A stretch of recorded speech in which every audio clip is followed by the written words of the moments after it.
Right, yeah, no, I'm live streaming, aren't I? Hello. I should probably share this. How do I do this on StreamYard? I forgot. Here we are.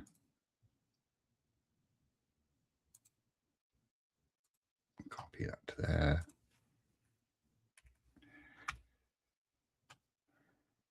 Can I pin my comment here? No, I can ban myself though. Because that makes sense.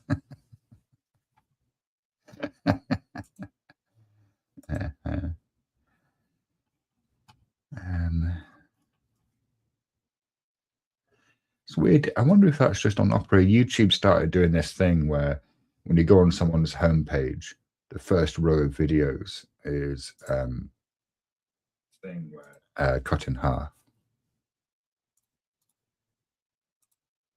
It's a bit weird. It is what it is, I suppose. All right.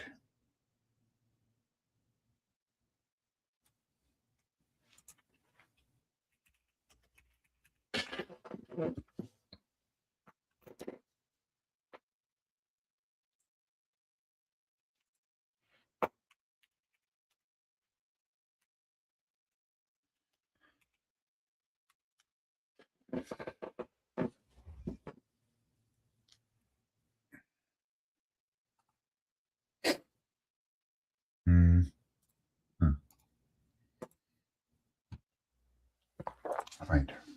Discord, let me see.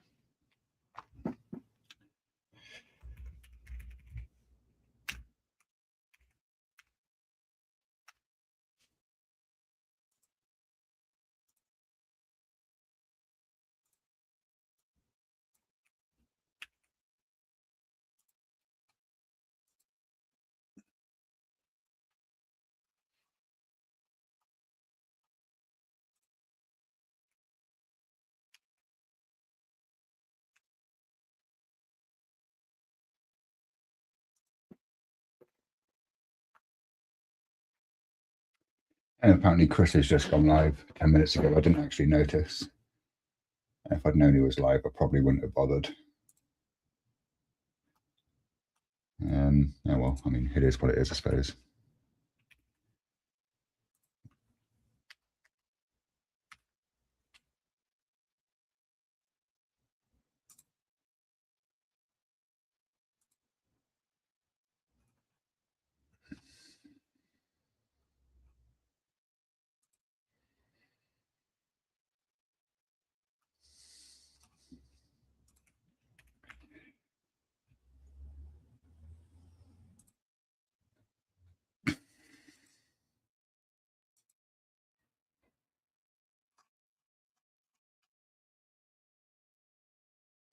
The re-examination is live as well. If I'd known that, I'd have just gone to his panel. Oh, he was. Oh no, he's not live anymore. Okay, he was live. All right, that was 18 hours ago.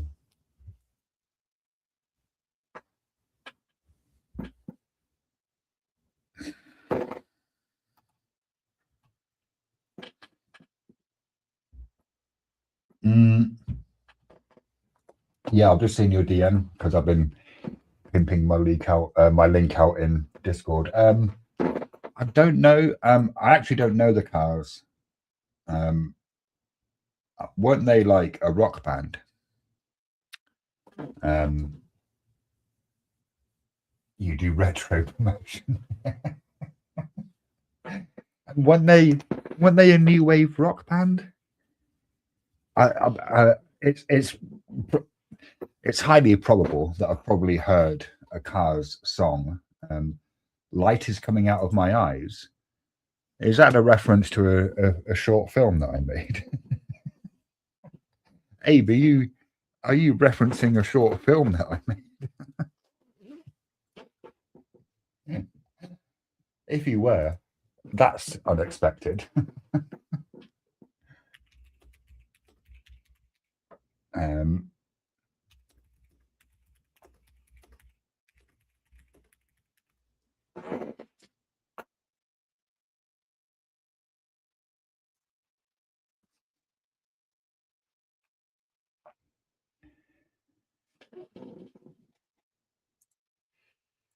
Oh, during my nihilistic arc, oh, that's ongoing. That's probably going to be ongoing for quite a while. Yeah, we were. I think I was I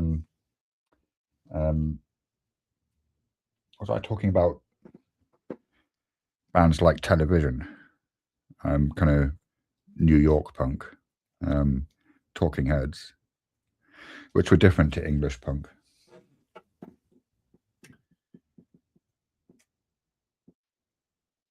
You think people may be underestimating you? Do they? I don't know that people do underestimate. I mean, I'm sure some people do.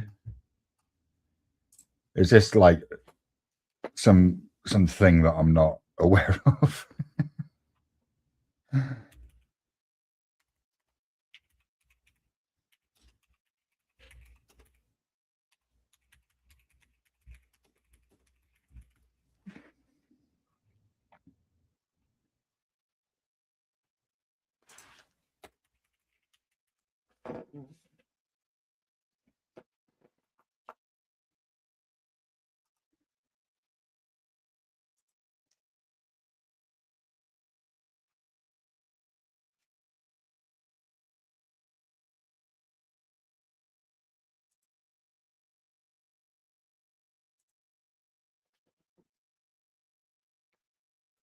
Why do you think that, Abe?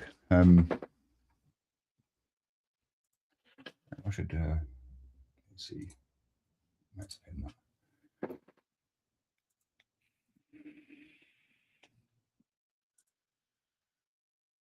It's a bit weird that YouTube have moved the pinned shit down to the bottom of the chat.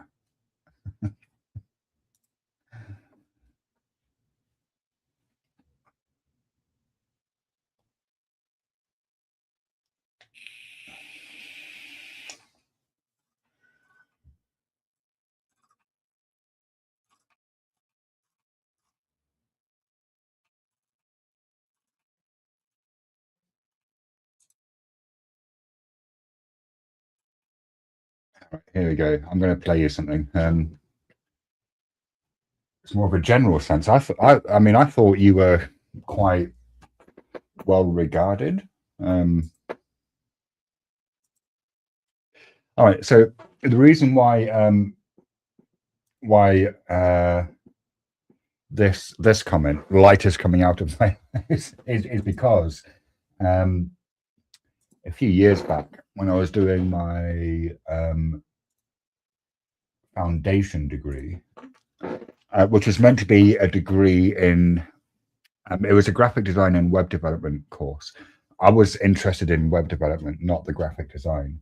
And it turns out that the web development that they were teaching was so fucking basic. It was like, this is a header, this is a body, this is a footer. Like, and I wanted to learn how to, implement Ajax and WordPress themes and whatnot. But it did get me into making like kind of films and animations. And one of I think this was the first kind of short film that I made. And it's called All of the Light It Comes Out of Their Eyes. So you know what we're going to do? We're going to watch it. Let me lay it out like that. We'll hide this comment. All right. Oh, let's hope I shared the sound. I actually don't know if I did. Tell you what I'm going to do. I'm going to stop sharing that, and then we'll share it again, and I'll make sure that I also share tab audio. Okay. Yeah. Brilliant. I haven't actually watched this, and I might have watched this maybe. I think I did play a couple of my animations like a couple of months back. I don't know if I played this one. This stars, who does it stars? It stars myself, David, and a friend of ours called Dan, who this is the image that you can see here. So yeah. Don't expect too much. This was like my first ever attempt at making some kind of video-based media. That's quiet. Why is that so quiet? Okay, let's do that.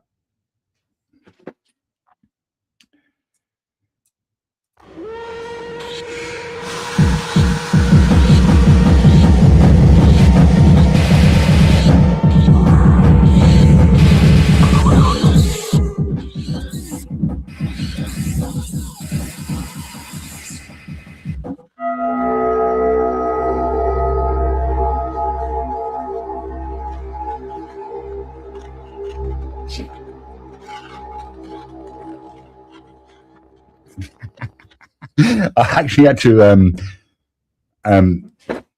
I had to my right, okay, it's because I'm small, before shooting that because I was on the streets of Nottingham with an axe. Although I wasn't holding the axe, David was mostly holding the axe.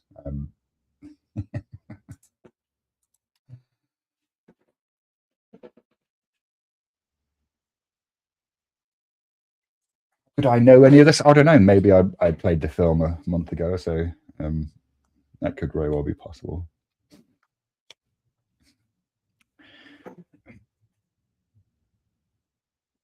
It's more of a general sense.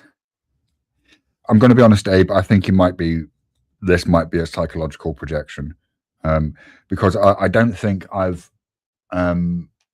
once heard anyone kind of talk you down or say that they thought you were an idiot or that you weren't a decent interlocutor. So my suspicion would be that there's some psychological process going on in your own mind, and you're kind of projecting that onto the world. Maybe people are kind of underestimating you, but genuinely, that's not the sense that I get from people.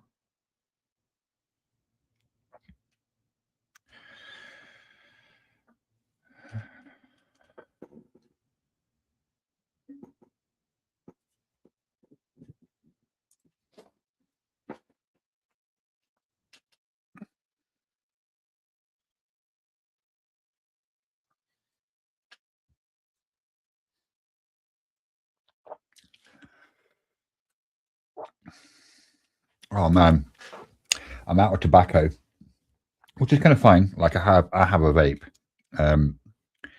but when you've been smoking backy, which I have been because I've been smoking weed, there's a period of about I don't know, like a week or two, where the vape isn't really hitting it for you.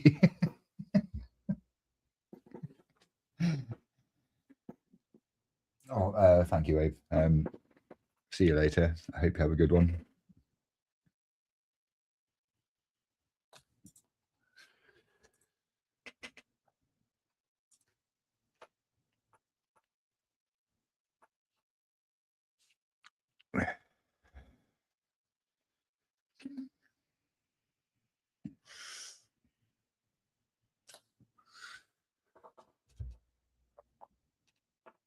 We could get some fags. The only thing is, I only really buy tobacco now if I'm buying weed, so I can't actually just get some fags. No, that's not true. Last year, I think what would happen was that every now and again, I don't know, like maybe once a month or so, I'd buy a pouch of tobacco, not buying weed with it, just to smoke the cigarettes, and then generally the first day I would be kind of reminded of how foul tobacco tastes in your mouth. Yeah.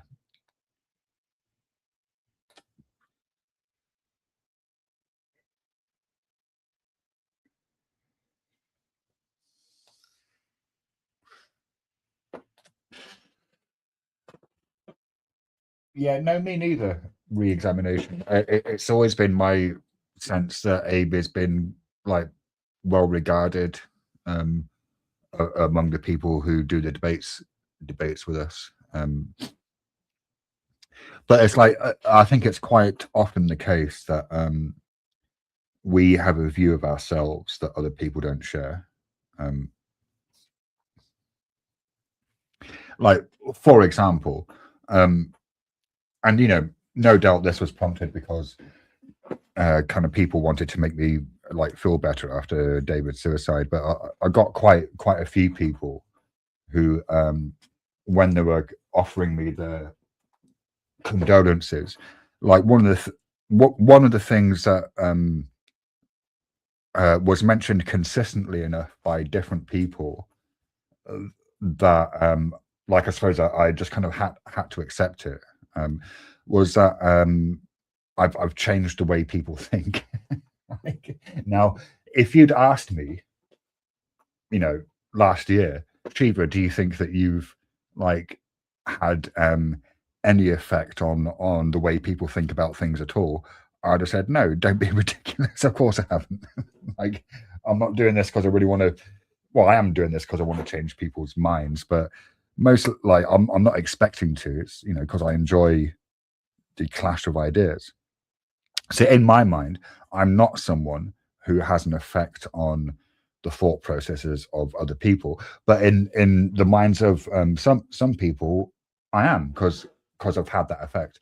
And so I think, like, I suppose that was a personal anecdote. One, it was slightly blowing my own trumpet, which is fine. I think we're allowed to do that occasionally, as long as it's true. But like I think what that indicates, yeah, like we don't see ourselves the way that other people see us. And that's most often noticeable when people think they're really great and everyone else thinks they're an asshole. But that's not what I know. I don't kind of get that sense from Abe, and also I don't think that anyone thinks is. I'm sure some people think is an asshole, but generally speaking, I don't think so.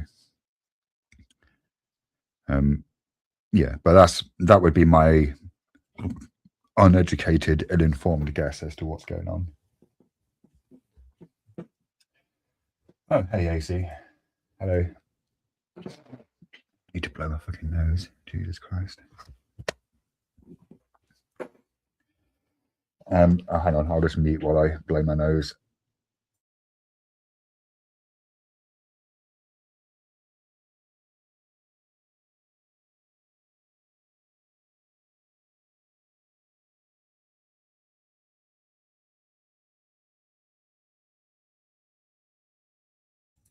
I also need to nip to the loo, so I'm going to do that as well. But actually, no, I need to do a wee first, then I'll.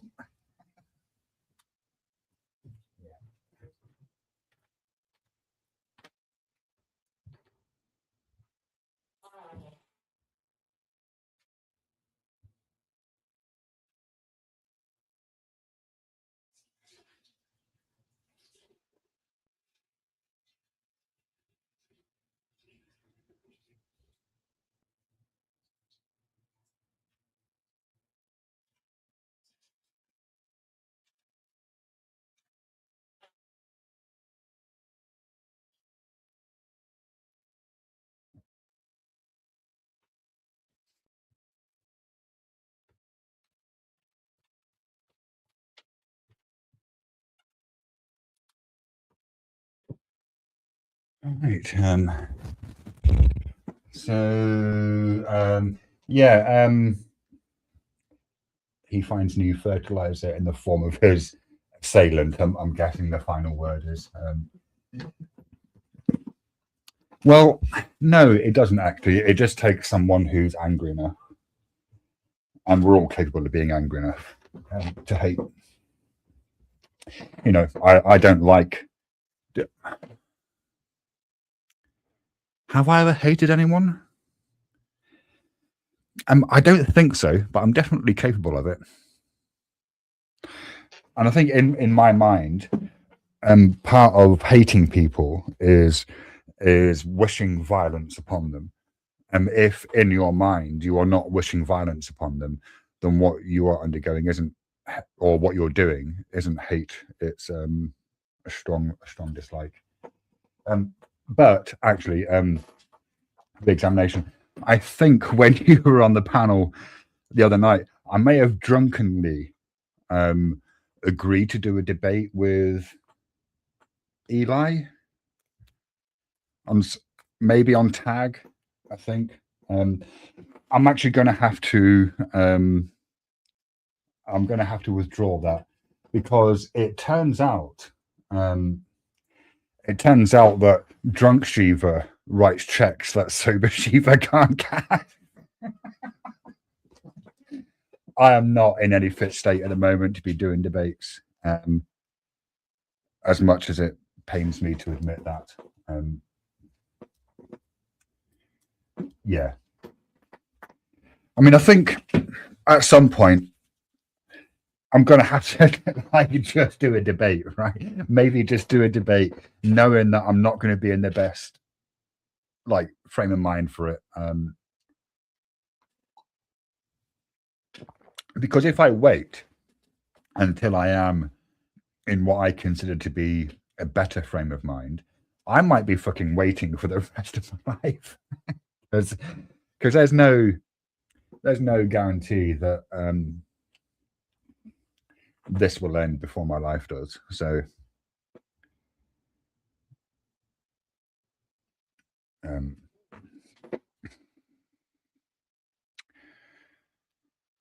so I should probably just like get over it and maybe just accept the fact that actually in the first few debates, you know, I might like perform really badly or just kind of like completely like spaz out.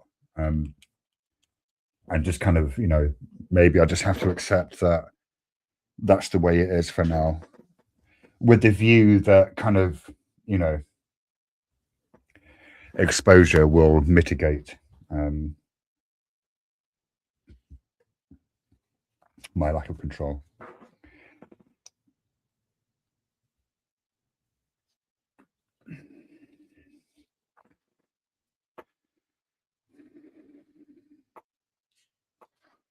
I mean, I'm going to be honest with you. Re-examination. I don't even remember what I agreed to debate. I'm guessing it was tag or something. No, you know what? Fuck it. No, fuck it. No. You know what? Let's set this up like on a sort of reason or something.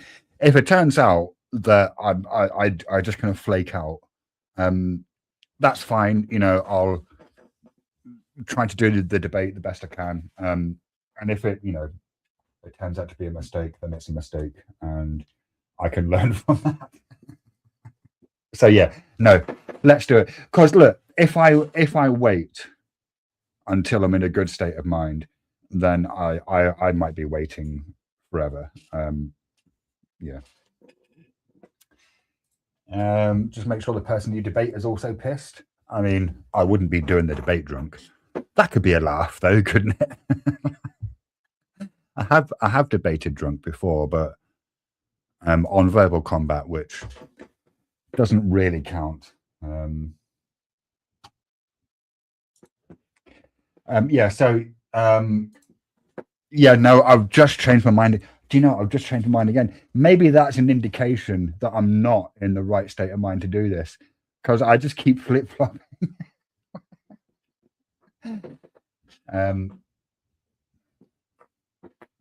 And partly, I think like, and maybe the better thing to do would be to go on VK one night, and then like just see how I'll hold up after a couple of hours, because it could be that actually I can get through a couple of hours and it will be fine. And I know Salt of Reason can, you know, go on for, you know, 8 hours or whatever, but generally speaking, the debate portion is over within like 2 or 3.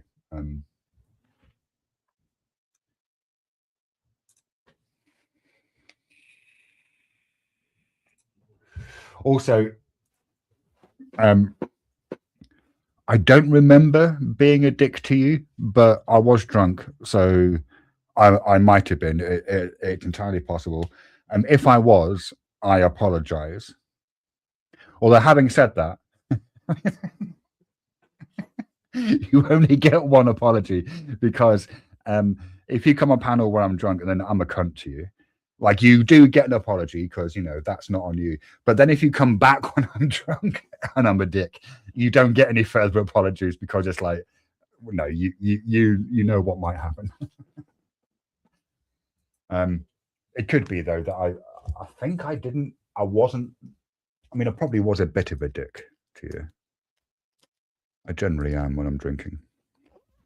And I'm drinking more at the moment. I mean, I'm drinking at the moment.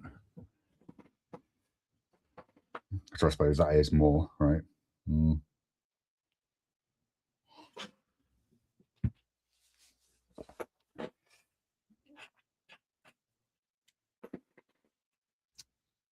Yeah, I mean that's I won't get offended by that at all. I got a friend. Well, I suppose is we don't really kind of speak so much these days because he does drama stuff, and I don't really do that anymore. But yeah, there's a guy called Corrosive who just point blank refused to engage with me when I'm drinking.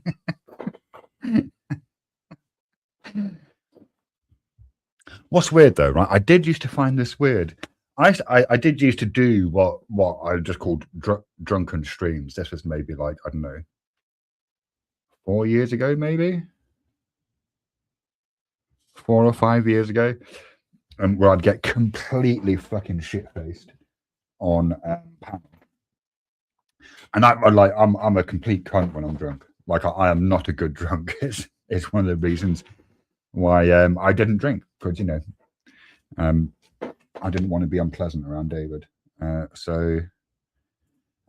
what was weird, what I found really odd was that like I would do a drunk stream, people would come on the panel, and I would basically just verbally abuse them because I was being a dick. Right. But then the next time I did a drunk stream, they'd come back on panel. Like they'd come back.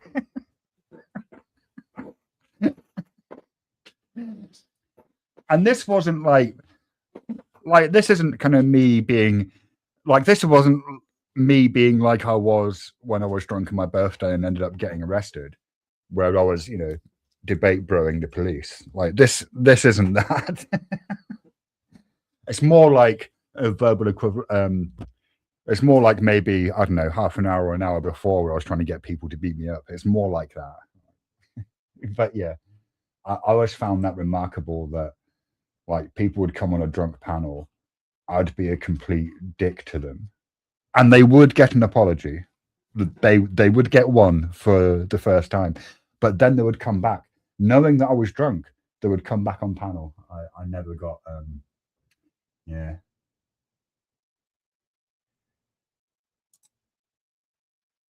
If I'm not drunk, I'm not drunk now. No. You can generally tell when I'm drunk. Like my speech becomes slurred. I mean, I think for me that's the prime giveaway when I internally start to notice. Oh yeah, like my speech is becoming a bit slurred.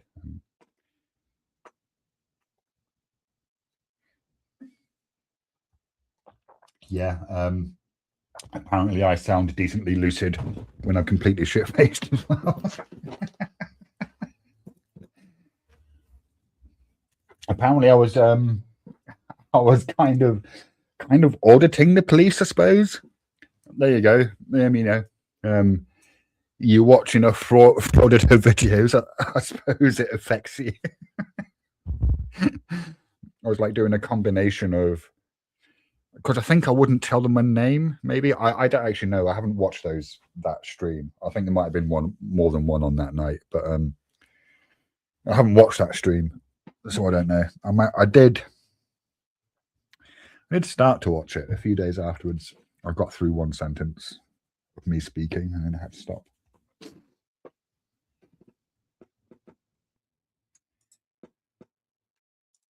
Oh, I don't have to be drunk to get dark and angry. Examination.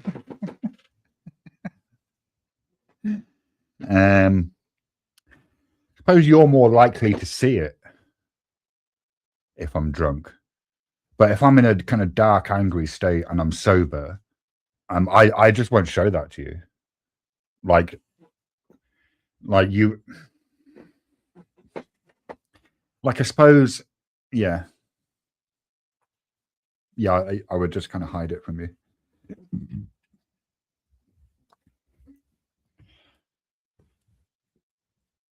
Which is there's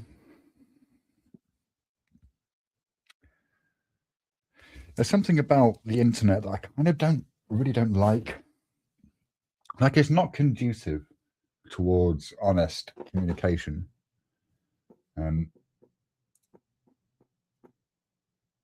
Dark and angry is your only clue.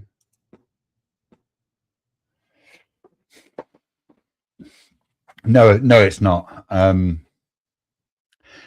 First, I mean, maybe it is anger when I'm drunk. The things to look out for are not so much if I'm dark and angry, but if I'm callous and cruel. So if I start exhibiting a lack of concern for like your welfare or my welfare, that's generally the time to skip. And I suppose like it would have been the case that it wouldn't have happened very often because I didn't really drink for a few years.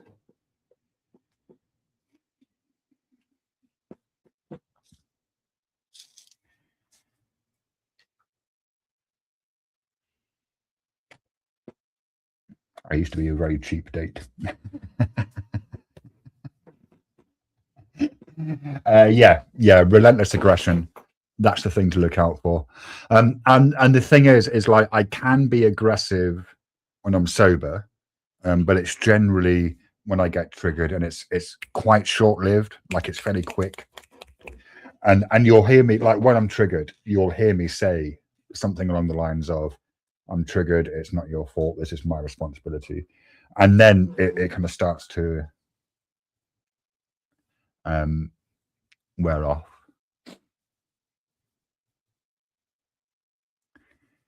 I should really just avoid alcohol.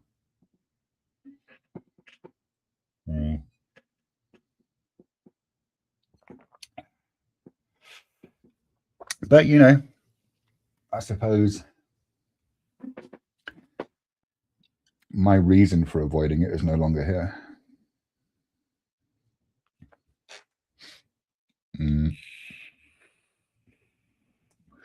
And the fact that it's not good for me isn't reason enough.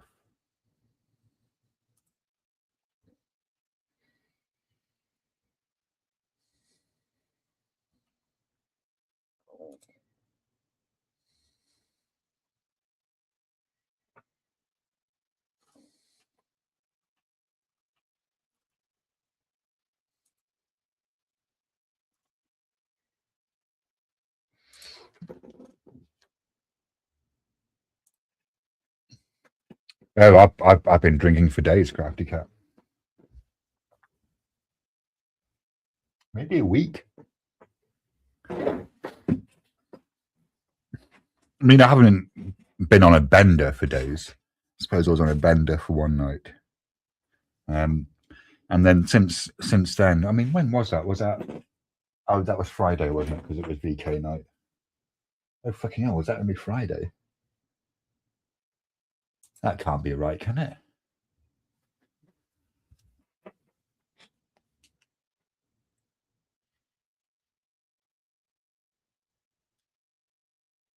Check my phone.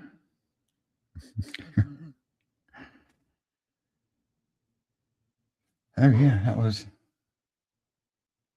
Oh no, that was a week ago. Can that be right? I'm guessing it must be right because I went out to pick some weed up, and the night that I rang my dealer was the 19th.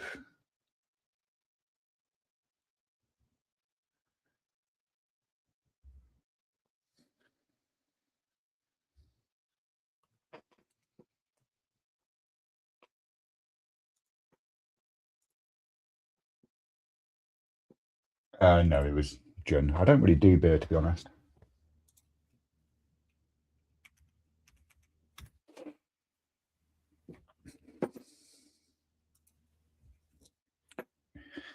I mean, I suppose one thing that I can definitely take as progress is that I haven't gone out and got completely fucking battered. 'Cause, I mean, I haven't been drinking for days, Crafty Cat. Maybe a week. I mean, I suppose one thing that I can definitely take as progress is that I haven't gone out and got completely fucking battered. 'Cause, I mean, I haven't been drinking for days. I suppose I was on a bender for one night. And then since then,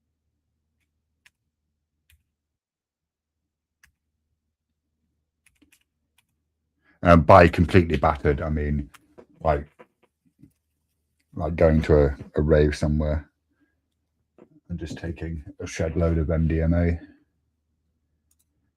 or ketamine or kind of whatever was around at that time.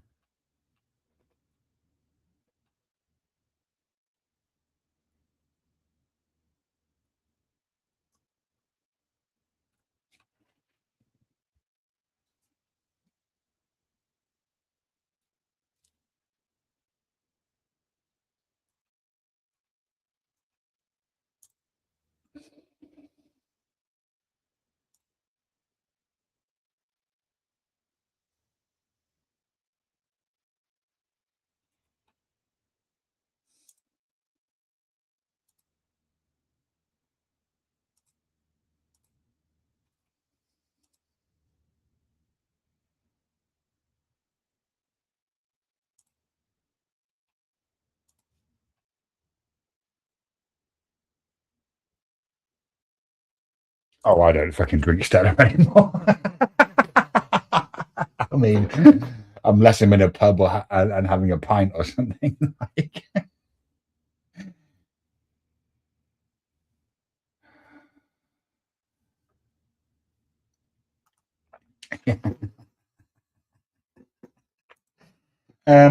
No, no re-examination. I wouldn't have to change my name to Fry Like Mind.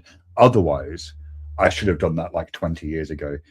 Like the amount of chemicals that I've hoovered up my nostrils or shoved down my gullet, since I turned 18 is frankly astonishing. I mean, I'm kind of lucky that I didn't really ever get addicted to anything. Maybe I just got addicted to the altered state of consciousness. So like it wouldn't matter to me. Like if we went out like to a party or to a rave or to a nightclub or whatever, what was mostly around was Molly, MDMA or ecstasy. And I think in the last year that I was partying, ketamine was making inroads in the rave scene, which I started to just call regretamin.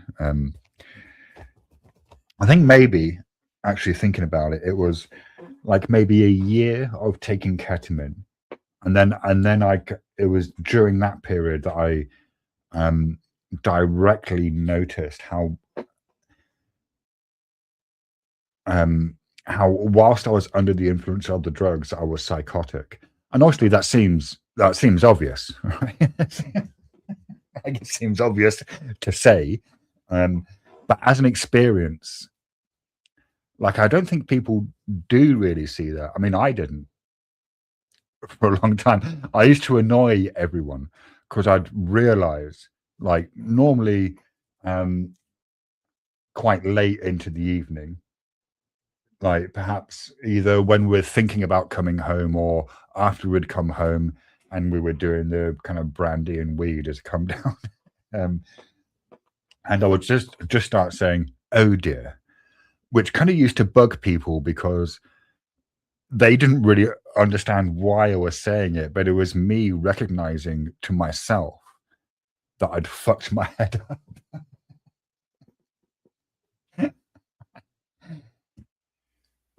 So, I mean, I stopped partying maybe like, yeah. Funny enough, I never really missed going to parties. I thought I would, but I didn't. Not really. I don't think so. I don't. I mean, at least I don't. I don't remember missing it.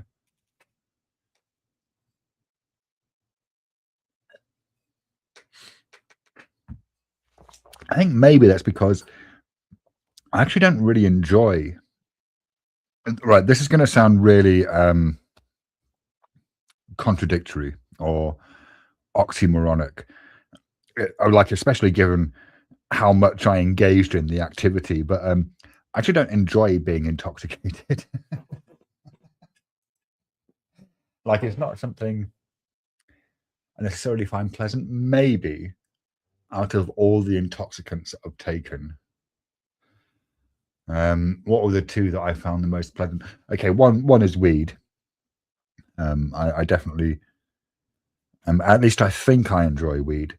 I'm not sure that I really do, because if I don't smoke, like say if I don't smoke now for a month, the first time I get stoned, that's not a pleasant experience. Yeah, I should avoid intoxicants altogether.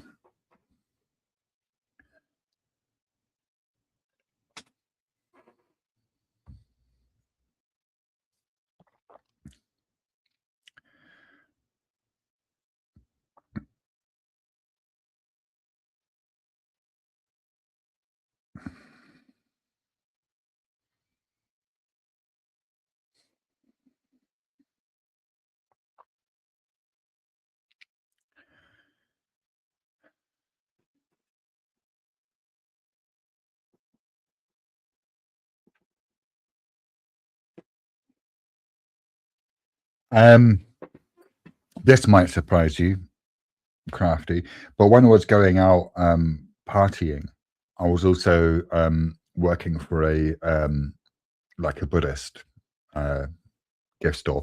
That's not a thing that you should find surprising, or that you might find surprising. But I was kind of well known for it didn't really matter like what sort of state I got into on the weekend. I would show up for work Monday morning on time. I think there was one incident when I didn't show up, and that was because we'd taken some quite strong acid.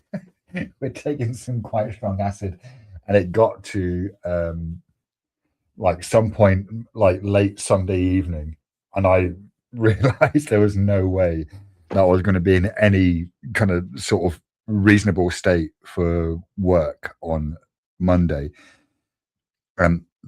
Like if I'd been slightly better, so just under slightly high, like a bit high, I'd have gone into work and just kind of soldiered through. No, but I had to.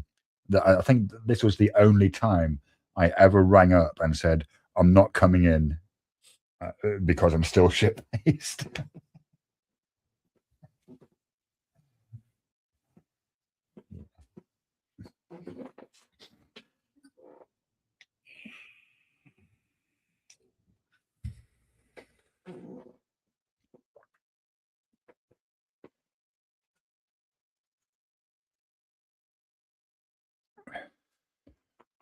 So I have actually been doing some research into nihilism, only like Wikipedia level, so I haven't bought any books or anything yet. So I think there are certain types of nihilism that I think I might start arguing for. So one is going to be existential nihilism. All right, so that's just going to be saying that life has no meaning. Any meaning that you think life has is a story that you're telling yourself. I'm probably going to also start arguing for moral nihilism, because that's, I think, essentially what J.L. Mackie argues for with his error theory. So I'm kind of arguing for that anyway. And I think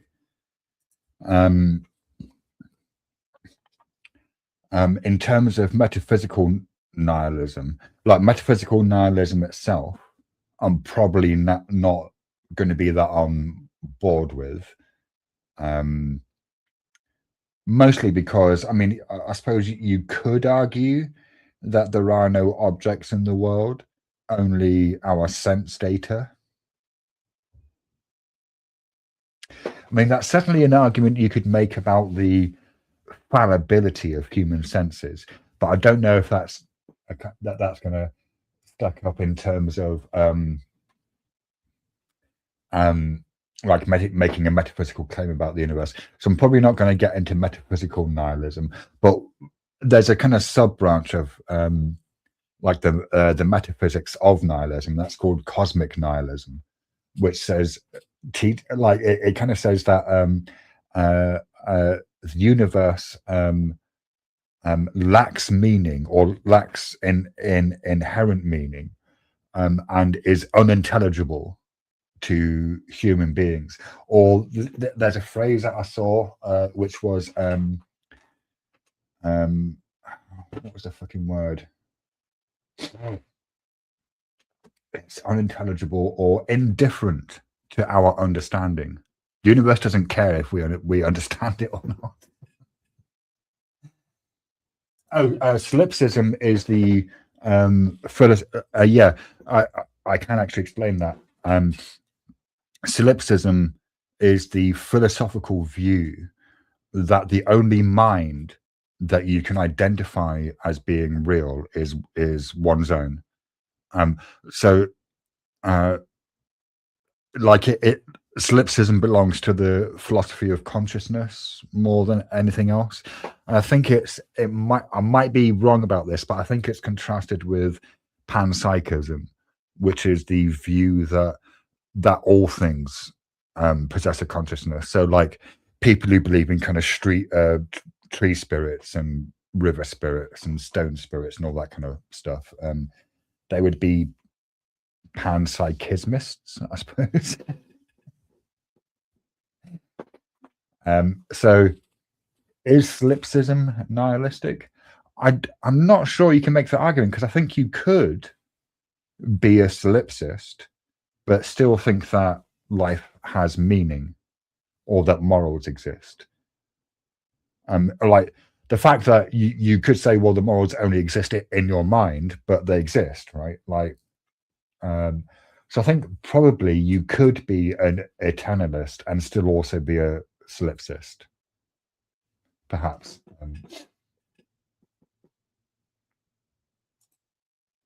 Oh no, I don't think so, because I'm not making a claim as to whether you have a mind or not. I don't even know what sorry, it's not meta nihilism, it's like metaphysical nihilism.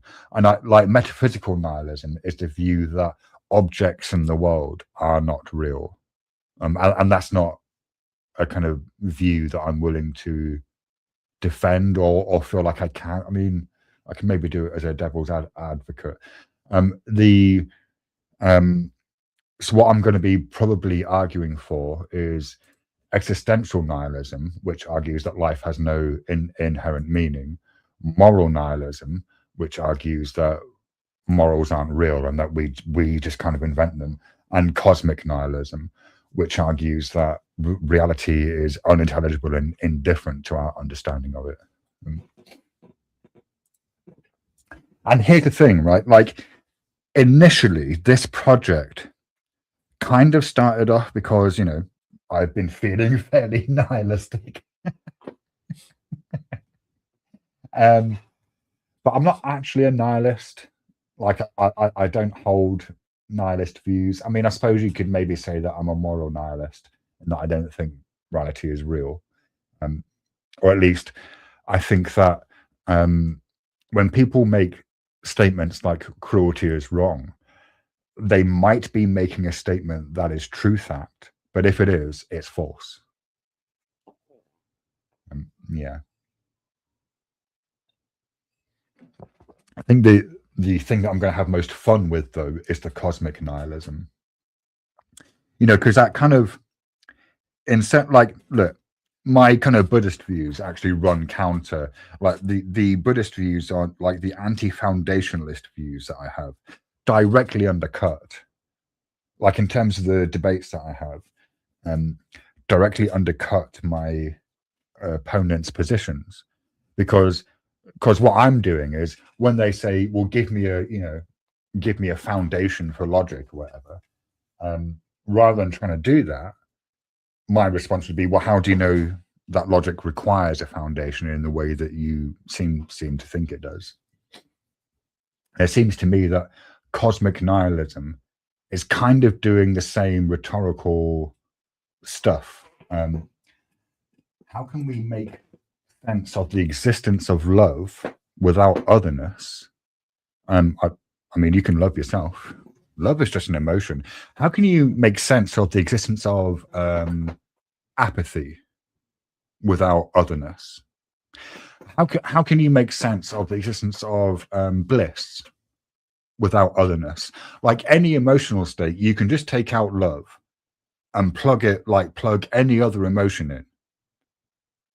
And I think then, like, you can start to see how, like, to me, the question doesn't make sense. You don't need to make sense of the existence of love. In much the same way as that you don't need to make sense of the existence of anger. And you can be angry with oneself, you know, you can love yourself.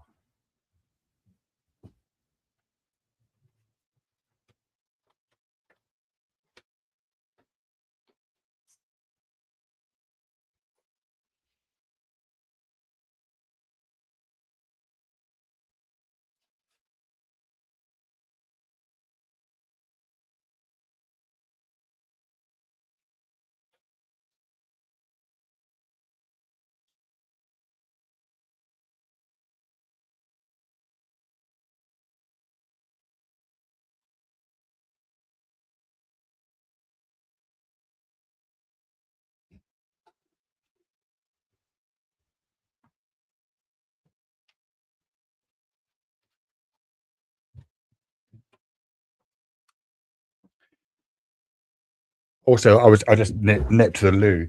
It does. Oh, love is relational. I'm speaking in the sense of loving others apart from the self. Love is relational. Well, I don't think that's true. Love is relational, unless you're having a relationship with yourself, because you can love oneself. And by that, I mean, like, I define love in the sense of it not being a neurotic attachment or neurotic kind of romantic idealization, which is what most people call love. I define love as the ardent desire for the welfare of beings, right? Well, I'm a being. So if I want to claim that I practice love, at least in terms of my definition, and given that I'm a being, I also have to love myself.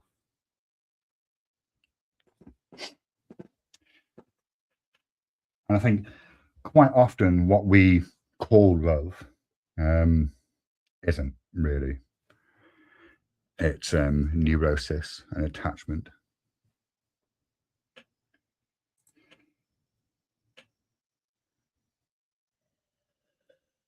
I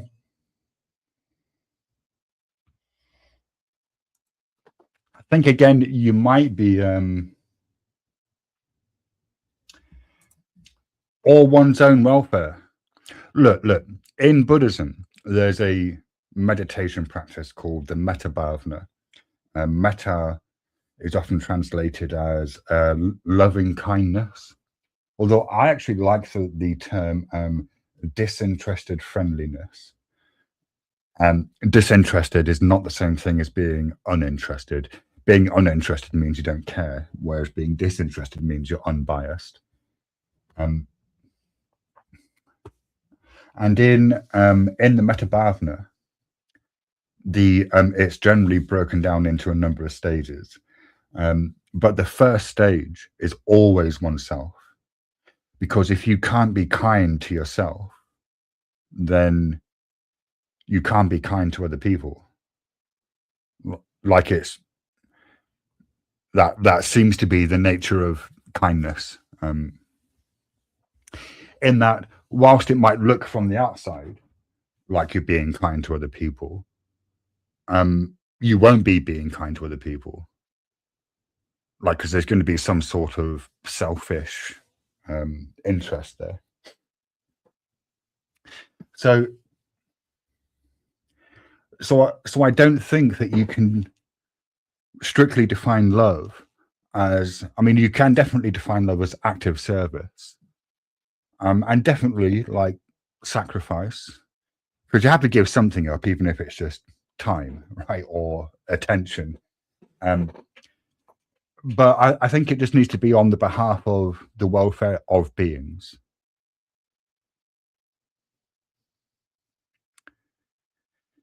You know, and I just also I just want to make sure that we're not kind of branching into Hindu territory here. Like, because whilst Buddhism might say you have no intrinsic self that can be identified, what it doesn't do is teach a kind of monism. And I think like non-dualism, now it could be that I'm getting this wrong, right? So don't quote me on this unless you really want to, in which case you should.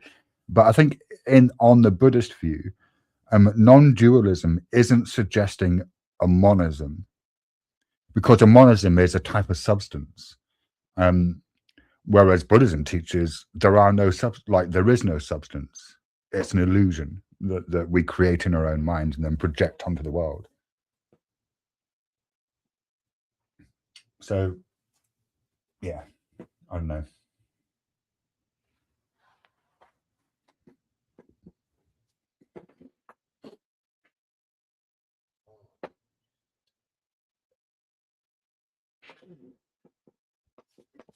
I suppose it sort of depends on how you're defining the word love.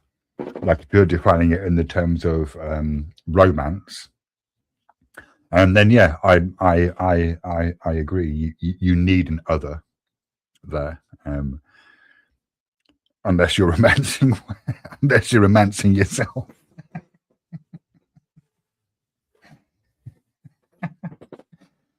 Which maybe an narcissist would perhaps.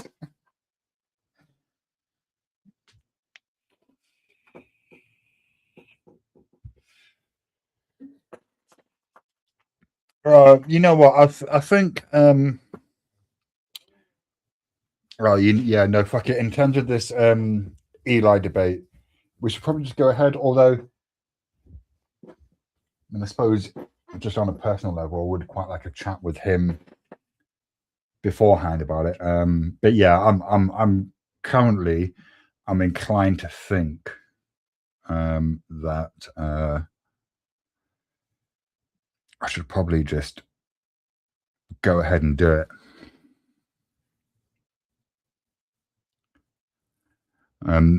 Because it's not about whether I win or lose the debate, or whether like the people in the audience think that I did well or not. It's to do with my experience in having the debate. And I don't like it when I get triggered and lose my shit. That's the truth of things.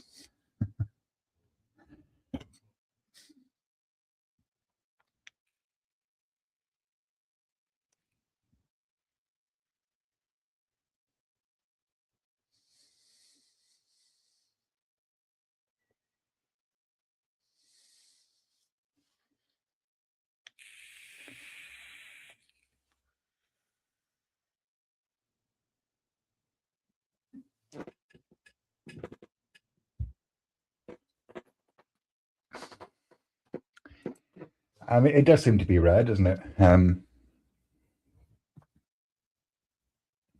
mean, I've definitely been more absent recently. Yeah.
Well,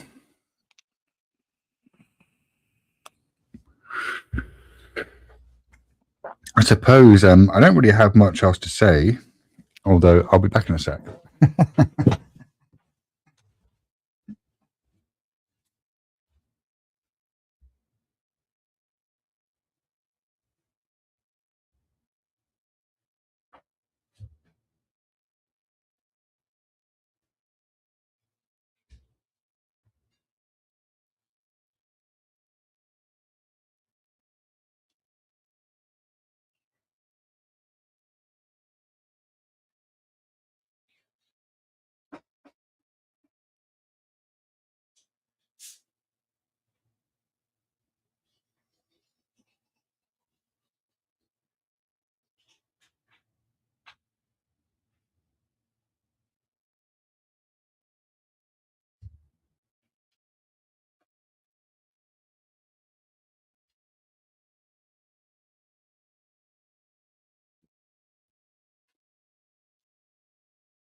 Oh yeah.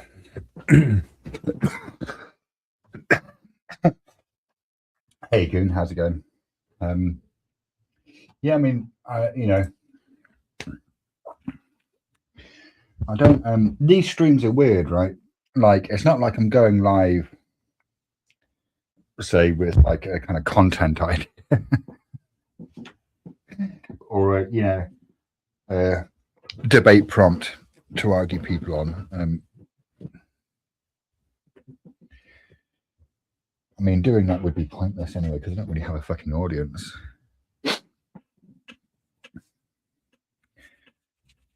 But I realised today that actually evenings are bad. Like, from what time is it now? 10 o'clock? Yeah. Oh, it's 10 o'clock exactly. From like 6 o'clock till, I mean, I suppose until bedtime. Those are the worst points of the day. So this is a weird situation. I'm currently going live as a sort of therapy, I suppose.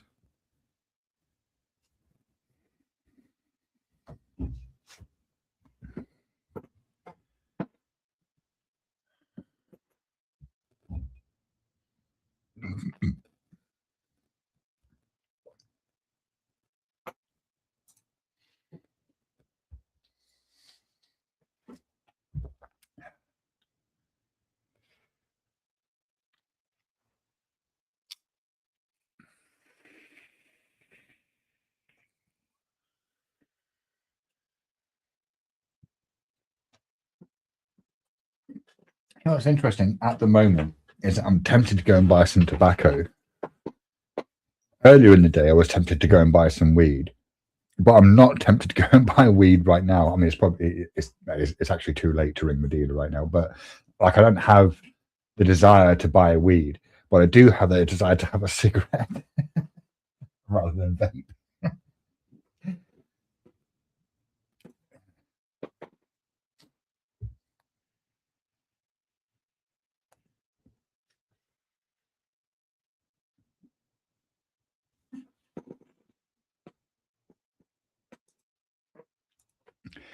I mean, the issue with that re-examination is that I'd have to be in America. What would work much better for me is if all of you moved over here.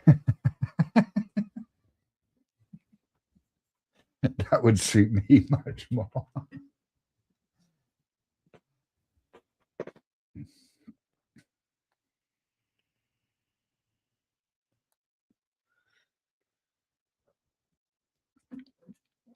Oh, that's something I was going to look up this thing. Let me see, what's it called? The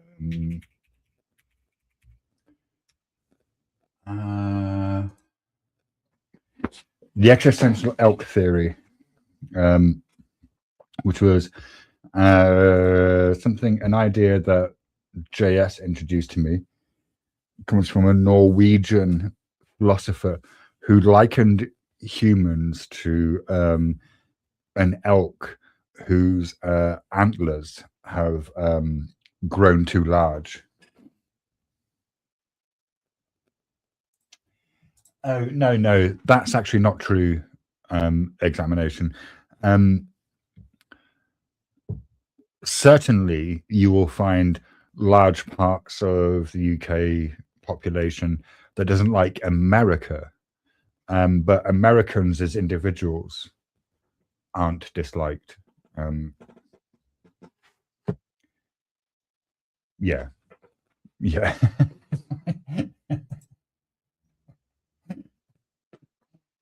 um, I mean, yeah, no, I don't think it would be the case that you could say that Americans are disliked. Yeah. I mean, yeah, maybe. I mean, maybe that's been more of a recent trend in the last few years. That could very well be the case.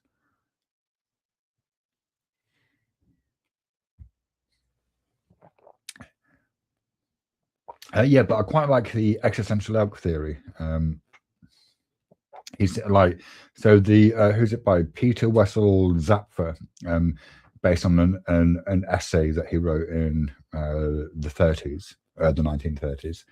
And what he says is like that our consciousness is can be likened to an elk's antlers that has grown too large and become too heavy for its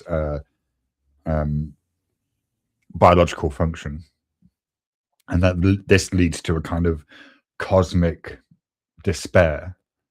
And he says that people tend to engage in one of four broad types of activity to try and cope with the fact that the universe is entirely indifferent to us. And so one is isolation, not in the sense of isolating yourself from other people, but just isolating your mind from the facts about life that you find disturbing. The second technique that people use is anchoring, which in this instance means to create a kind of like a narrative around a value. So that could be something political, like I'm a Republican or I'm a communist, or it could be religious, like I'm a Christian, or it could be, something to do with like morals or ethics. The third technique that he suggests that we use to cope with our consciousness is distraction. So like rather than facing the reality of our existence, we focus on sex or chocolate or video games or whatever our distraction is, which is going to be different for everyone. And then the fourth thing, which seems to me to be the most skillful, is sublimation. So this kind of like sense of profound unease.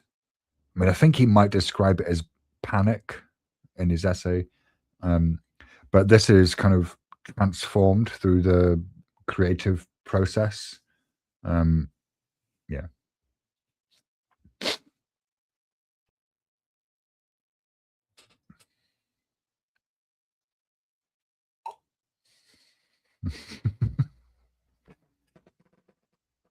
Mm. Well, the friend who doesn't come to my drunk panels, Corrosive, he visits England.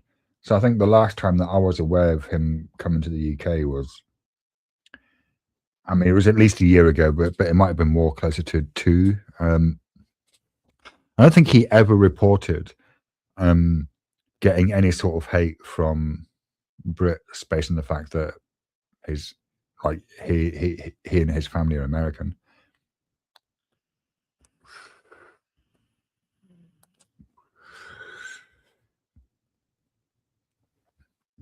I think if you're not in,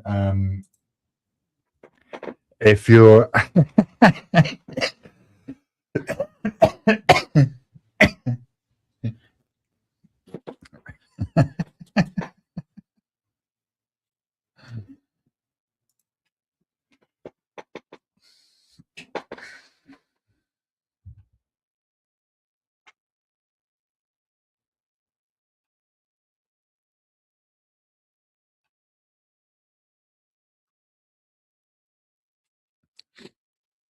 so of course using this model thought up by Zapfer, what would I be doing right now? Right, so I'm engaged in isolation and distraction at the moment.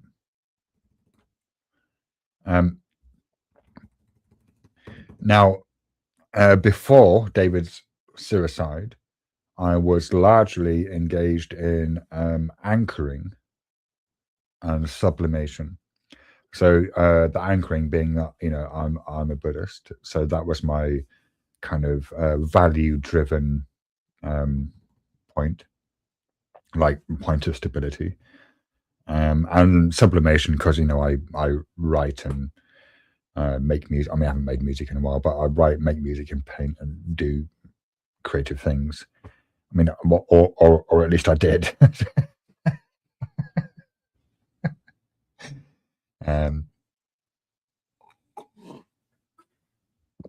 I think Christians would be engaged in anchoring, right? Anchoring and isolation. Some of them obviously will be distracting themselves or engaged in sublimation.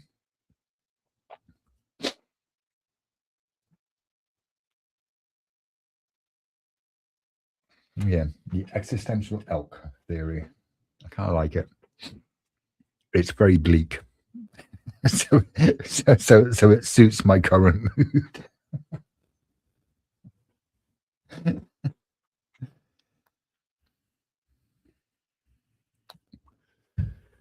Oh dear, that's not right. Canberra. Hang on. I've just noticed something very slightly off with the clocks, and it's Canberra. Come on now.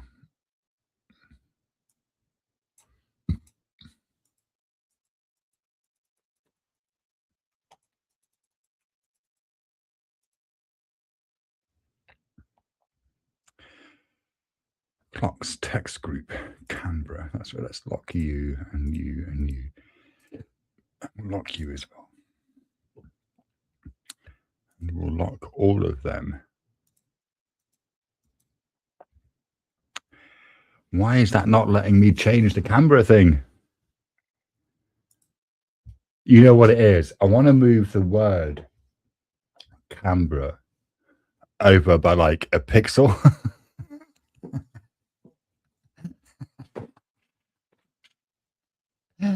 But for some reason, OBS is being a dick. Won't let me do it. It won't let me select the word Canberra, and I can't be bothered faffing around with it. So yeah, fuck it. It is what it is.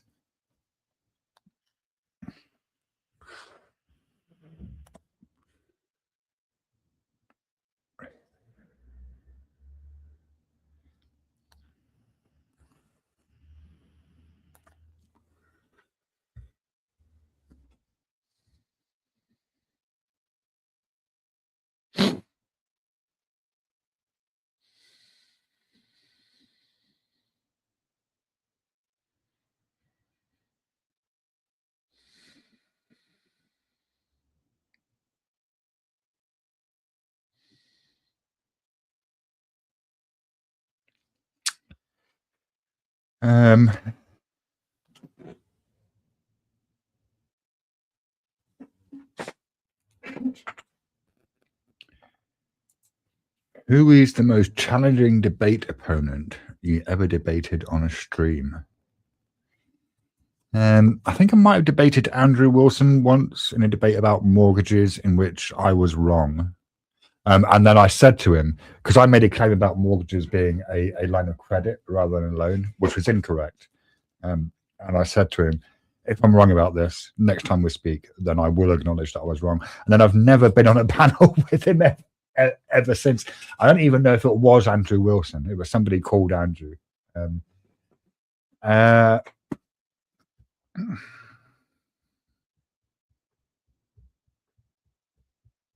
mean, this is going to sound really arrogant. This will sound really arrogant.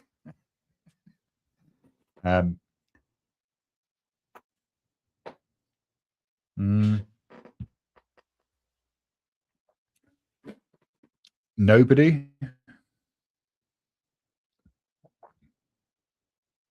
Nobody has been particularly challenging. Having said that, there are okay. I haven't ever debated easy on a stream, but we have had lots of conversations that have sort of been quasi debates, I suppose. Some of those have been quite challenging. I haven't really debated any of the big debaters that people consider the kind of big debaters, at least on the conservative Christian side of things. So I've never like debated like Rob or Andrew or Jim Bob. I suppose I don't know. I probably wouldn't debate Andrew because he seems more political in terms of the debates he likes to do. And I don't really enjoy those. I'm much more interested in the philosophy and theology debates. So I suppose like I'd probably quite enjoy a debate with Rob Noah.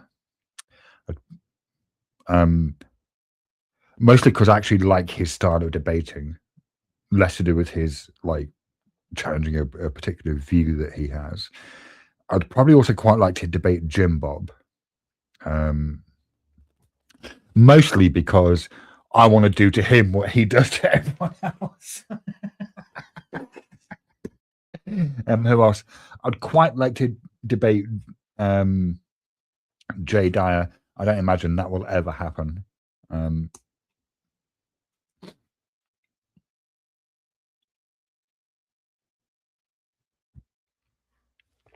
mean, who are okay in terms of like yeah. Yeah, Noah is quite political. But I like his I actually like his analytical style. This might sound odd. I mean, this might sound odd given that Rob Noah is a conservative and a Christian, and I am, at least, compared to American conservatives, a liberal, and I'm also atheist. So we've got quite different worldviews, but our styles of arguing are actually quite similar. And what I've found quite interesting in watching the Rob Noah unprepared debates is that or when he's been on BK, is that he will make arguments that I would be making. So I kind of find that interesting. Jay Dyer blocked you on X. Imagine what he'd do to you. I mean, he might not have the same response to me as he would to you because I'm not a Christian. So I suppose he would, like, at least assuming he was aware of my existence, which I don't imagine that he is. But let's assume, for example, that some debate was set up. I might not get the same response because he would maybe expect me to disagree with him. It does seem to be the case that when animosity crops up between Christians, like that can be greater than the animosity between Christians and atheists in some respects. Why did he block you? What did you say to him? You know, it's funny. Just thinking about Jim Bob actually, because I saw a couple of clips. One was with Andrew Wilson, and one was with Jim Bob. And in both instances, I think they fucked up. Now, with Andrew Wilson, he was debating. I can't remember who. It was fairly recent. It wasn't the debate about his wife, which I thought was fucking mental. I thought it was mental that anyone would propose that debate. I thought it was kind of mental that he would accept it. And then I thought it was mental that whoever hosted it would agree to host it. Like debating whether like a debater's wife is traditional enough with what's her name, Coulter, the relative of Ann Coulter. That was kind of mental. That's not the debate that I'm talking about. He was debating somebody, and I forget what it was, but what he said was that that he, like, if someone raped his wife, he could forgive that person and then kill them, which seems to me to be just definitionally false, because forgiving someone means that you won't seek retribution against them. Right? So, but apparently he only had 3 hours sleep before that debate. So, you know, I'm kind of just willing to write that off as a kind of language error brought about by tiredness. The other one was Jim Bob versus Planet Peterson, in which there was a section when they were kind of talking about maths and truth, and which I found quite interesting. But there was a couple of things that stood out to me. One, Jim Bob asked Planet Peterson, what's that guy's name? Whatever his name is, let's just call him Peterson. I'm not trying to be disrespectful. But I asked him if he knew what the correspondence and coherence theories of truth were. Planet Peterson didn't, which fucking blew my mind. like how can he be in these debate spaces for as long as he has been, which is longer than me, right? And not be aware of what the correspondence theory of truth is, or the coherence theory of truth. I just found that kind of mind bending. Also, Jim Bob gave an accurate description of correspondence theory, but then didn't describe coherence theory, which I thought was odd, given that he asked Peterson whether he thought mathematics was true in terms of correspondence or coherence, but then didn't describe coherence. And it seems to me, I mean, I have a pluralist view on truth. So on my view, what is true, or what you can say is truth, is context dependent. And some contexts, it seems to me that the coherence model just works better. Like, so mathematics, seems to me that 2 + 2 equals 4 is true because it coheres within the system of axioms and rules that mathematics has. So I thought it was odd that Peterson didn't understand what those two things were, and also Jim Bob didn't define or describe coherence, only correspondence. So that was a little bit odd. But also, Jim Bob made 2 claims about God and truth, which are different claims. And I'm not like calling out Jim Bob here.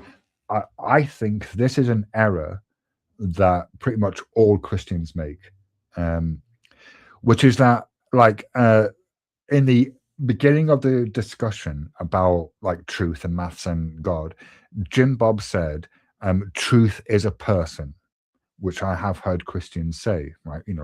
And this person being God, right? Now that's an ontological claim. But then later on, like a few minutes later in the discussion, he made the claim that God was the source of truth. But that's a grounding claim. And grounding claims aren't the same as ontological claims. And I think Christians do this all the fucking time. They do it all the fucking time. They muddy the waters between like an ontological claim and a grounding claim, and like just kind of swap over depending upon what their needs are. And I think that's rhetorically weak. And Peterson should have picked up on it. Yeah, Eric Peterson. Yeah.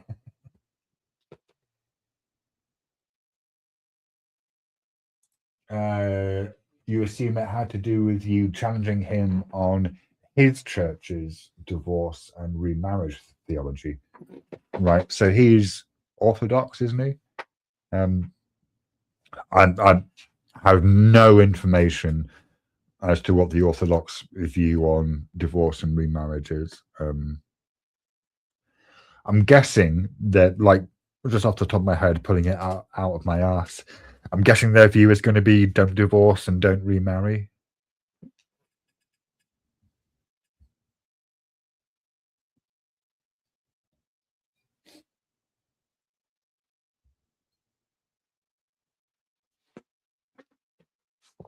Yeah, I'd quite like to debate Jay,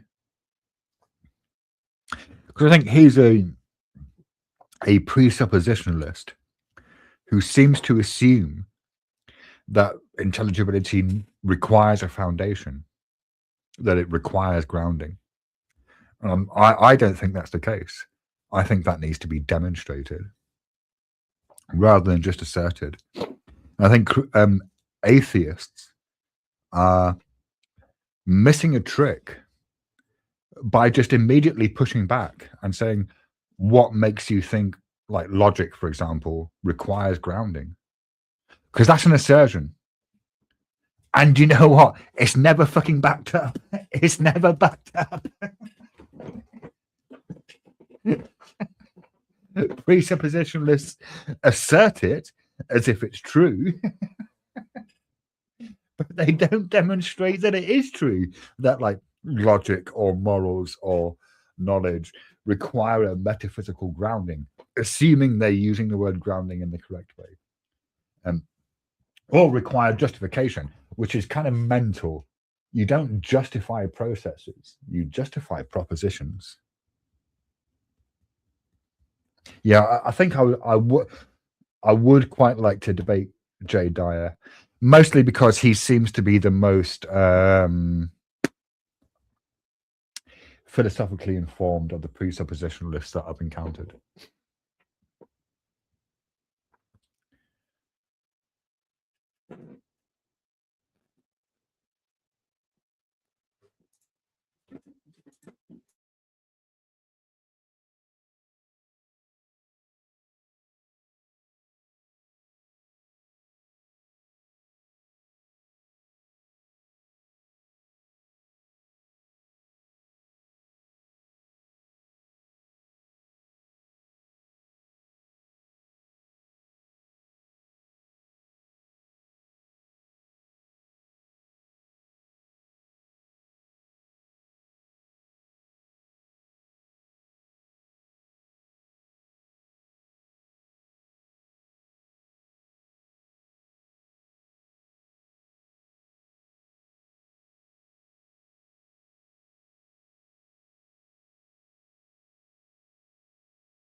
By the way, re-examination. Oh, hello, Zero Infinity. As I'm sure you're aware, I saw your comment on my video. I fundamentally disagree with your interpretation of that passage. I think, oh shit, top of my head, I think it's 2 Samuel or 2 Kings if you're Orthodox. Because in that passage, God clearly says, I will do this. I will cause this to happen. I don't know. It seems to me if you've got an omnipotent being who is saying, I will make this happen, then you have to accept that he made that happen. Otherwise, you're calling God a liar. Yeah. That's actually one of my favorite Bible passages to debate. I mean, I don't like it, but no, I do like it because I don't think it's true. So yeah, it's not like I'm liking something that I think actually happened that was bad. But yeah, the whole David, Bathsheba, Absalom rebellion thing, I like that. There's another passage where I think it's in Deuteronomy. I couldn't tell you which chapter or verse. I really wish I hadn't deleted all of my project files. My Bible cheat sheet is gone. Well, it was more like a Bible cheat folder in Obsidian, with lots of interlinked notes. Yeah. Man, do you know that was so fucking useful in debates. I should make a start on making a new one.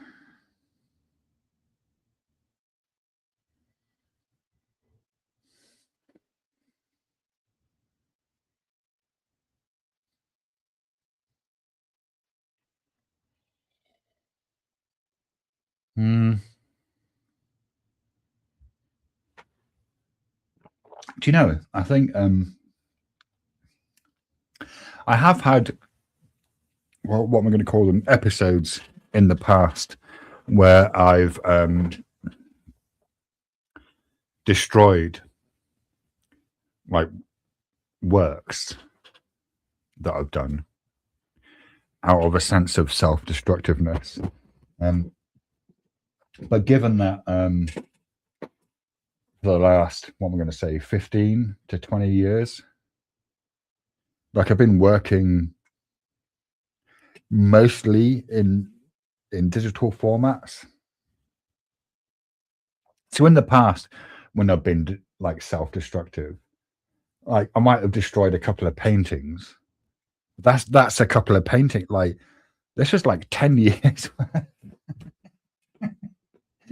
10 years worth of artwork, writing, music, story writing. It's all just gone. Oh, that's funny.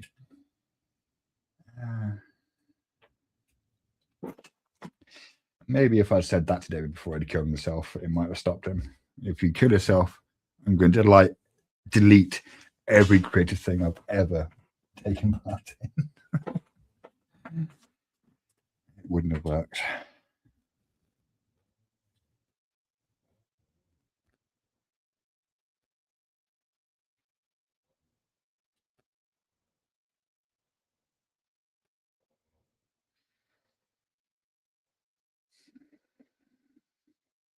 I mean, honestly, I thought telling him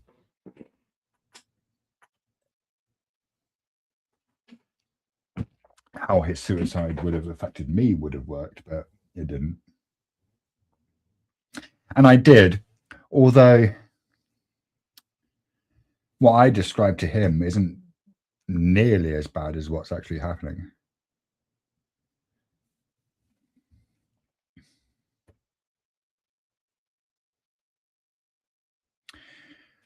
You know, because what I said was like, if you kill yourself, I'm going to blame myself for the rest of my life. And that's true. But that's actually not the worst thing. The worst thing is just how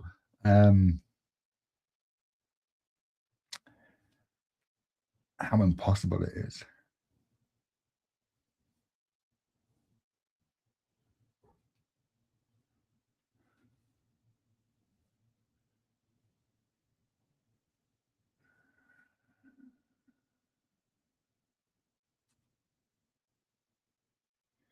But of course, it can't be impossible because it happened.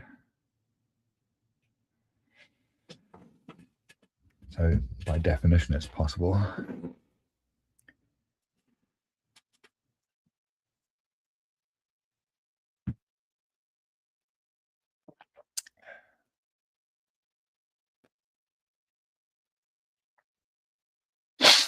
every now and again, I'll catch myself thinking there's something that I can say or do that will make things different. And it's very short. This type of thought, it arises in my mind, and then like almost immediately it's gone, because obviously there's nothing I can say that will change anything, and I know that.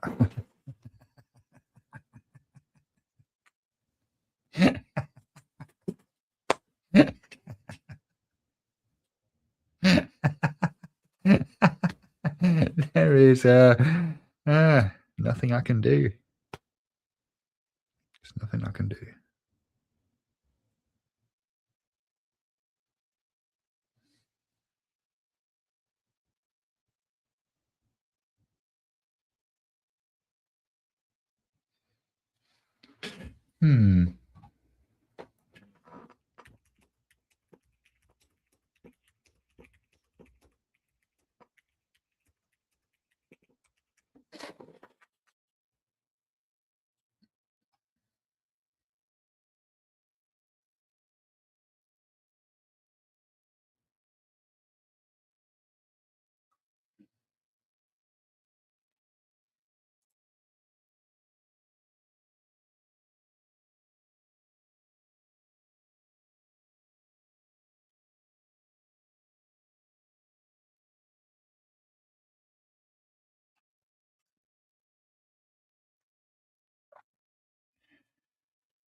Right. Well,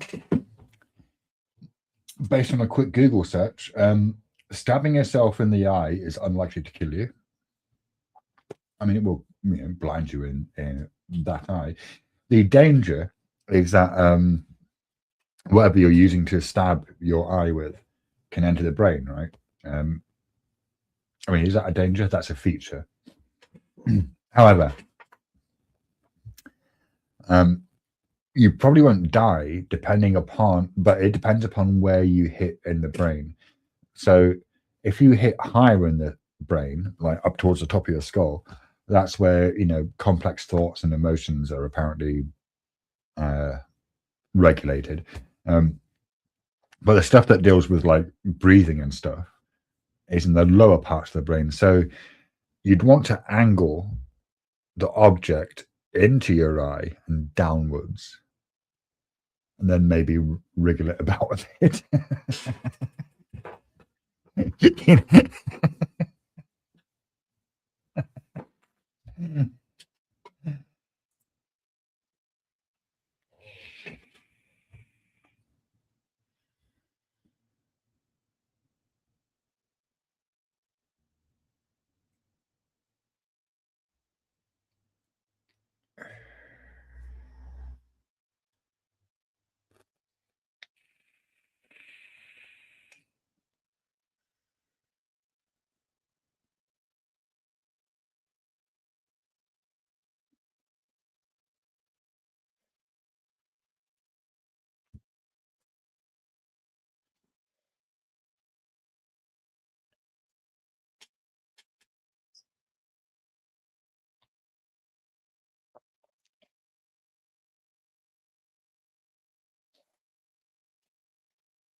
And right, the brain's actually quite far back from the eye socket. I'm looking at an X-ray of someone who apparently got drunk and, I'm guessing, accidentally shot himself in the eye with a nail gun. I'm looking at his X-ray, but apparently he survived, and it's going in like the kind of the head end of the nail,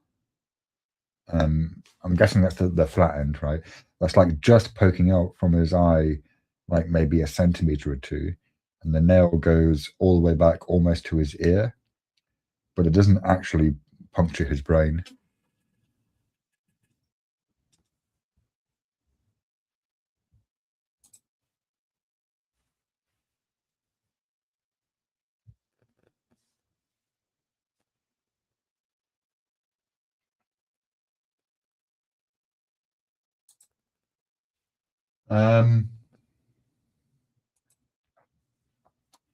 All right, yeah, I'll check that out later.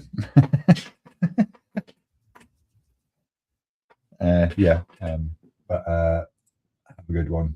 Re-examination.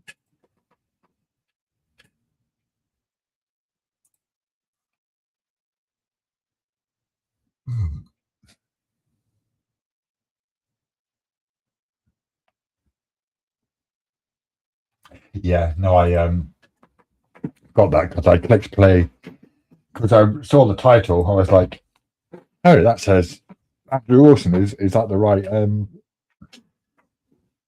Did he send me the right video? But I, clicked on it and it started halfway through. Whoa, half an hour in. Yeah, and I can see that Jay Dyer is on the screen. So yeah, do you know? You would be surprised how few people who share links on YouTube make fucking use of the timestamp feature. Especially like they'll send you a link. Like people when I used to do the drama bullshit stuff, I would regularly get sent links from people, which would be like a 4-hour live stream, and they wanted me to watch like a 10-20 minute section of it. Or sometimes just like a few minutes, like 5 minutes, but they wouldn't give me a fucking timestamp. They would expect me to scroll through the entire stream. Yeah, but you know how to use timestamps. That's good.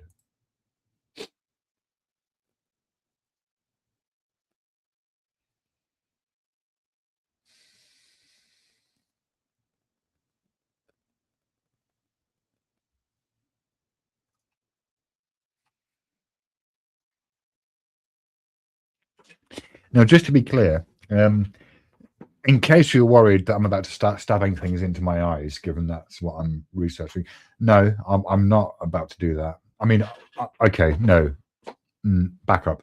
I might do that.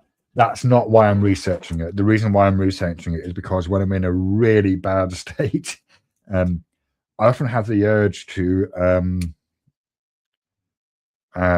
stab whatever I'm holding into my eyeball. But the fact is, like, it's not a suicide thing. It's like an impulse control thing. When I was sectioned, they were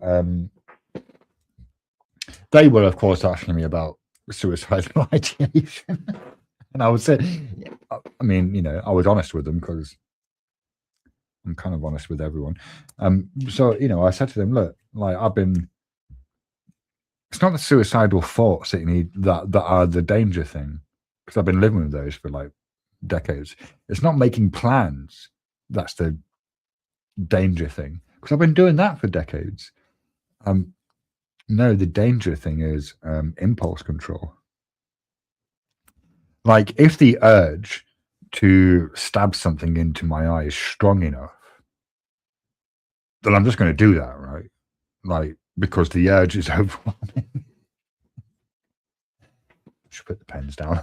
I was doing that little monologue whilst holding the pens that I also took the lid off one of, and then just measured to see how far back into my eyeball it would go. Although that was more of a like that was an academic exercise.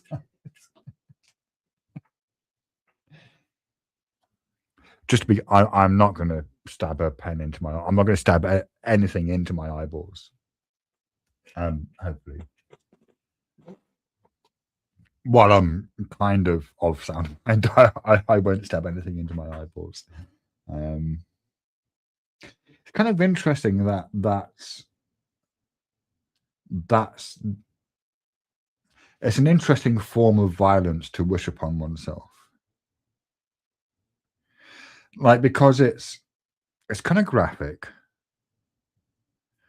Um, it's definitely life altering, even if you survive, right? Because you're going to be blind in that eye, unless you do both eyes. Um, I kind of wonder what that's about. I actually don't know.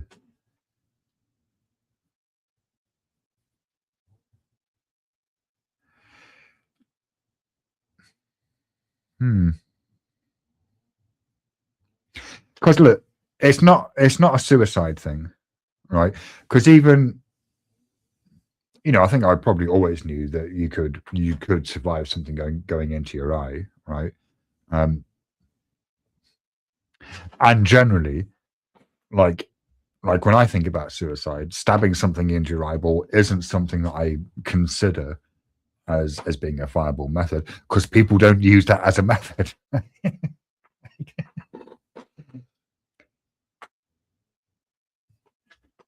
I don't know what it is. I don't know what that kind of process is.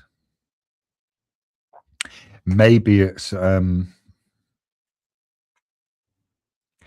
maybe I mean it could be I have this kind of theory about people who engage in self-harm. Right. And I have engaged in self-harm before, not in the sense of like cutting my arms, which is the most common way of doing that. But what I used to do, I mean, this was 20 years ago now. I used to bang my head against a wall quite regularly, and not gently, ungently. um, and I used to punch myself quite a lot. Why am I saying that? There was a reason. It's gone now, though. Oh, right. Yeah, yeah. Yeah. Because I'm kind of vaguely talking about shoving pens into my eyes, which I'm not going to do. But yeah, all right. Yeah, no, that's fine. I kind of remember now.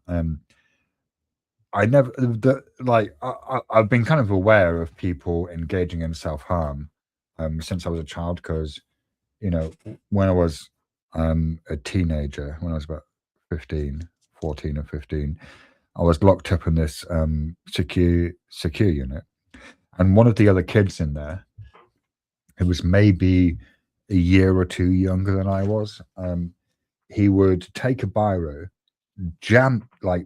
stab it into his forearm, and then score a groove up and down his arm with a biro. So I was kind of I've kind of been aware for a long time that people engage in self harm. And there was this experience I had once on a retreat where what tends to happen on retreat with me is that the first few days, the first few days are like really difficult because all of the stuff that I would normally try and suppress in my day to day life, it just kind of comes up, you know. Yeah, like it, and part of that is just kind of procedural because I'm taking away myself away from my distractions. Like I'm not, there's nothing, uh, yeah, there's nothing distracting me from my experience. And I had this experience once where I was on this retreat, and it was actually an ordination training retreat, and I was having a really difficult time. And this was in like the first, I mean, within the first week, and it was only a two-week retreat, so it wasn't that long. Um, but yeah, I was having a really difficult time, um, and there was there was this incident where I was kind of like sat by myself in the garden, like away from everyone else, so no one could see me. And where I was sitting, there was a whole bunch of like roses growing. Um, yeah, and I had to really resist the urge to just grab hold of some rose stems and like grip them as hard as I can. And like I realized in that moment that that action, like the reason to do that would be to take something that was intangible and make it tangible.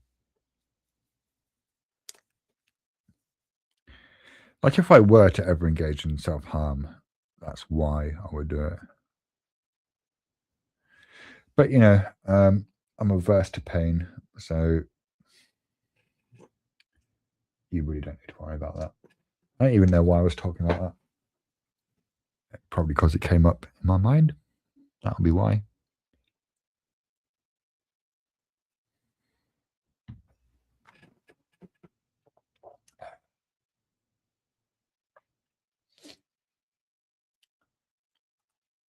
That would be why.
Hey.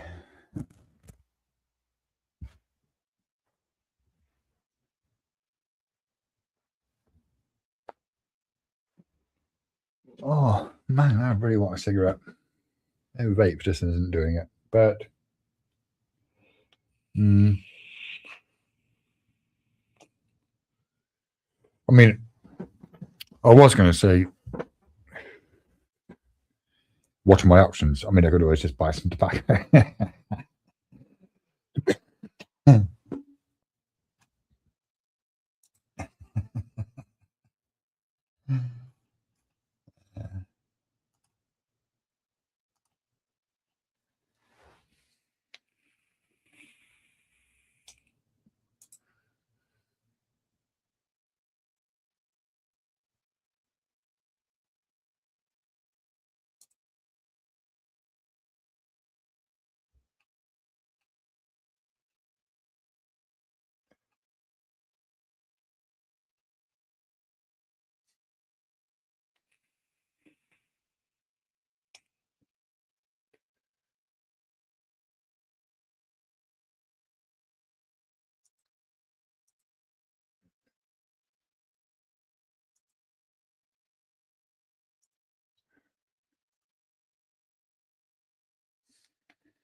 Oi,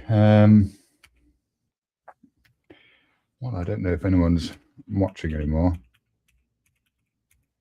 I mean, I do know if anyone's watching anymore. They're not.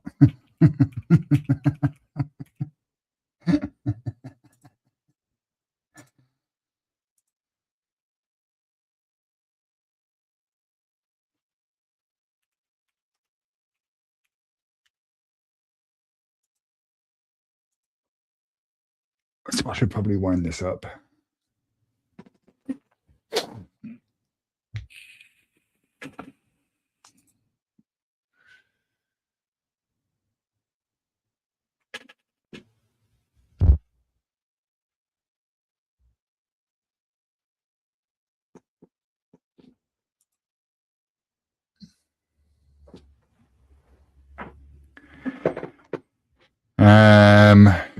She doesn't like one of them. One's dead. The one that she has a picture of. They're conjoined twins.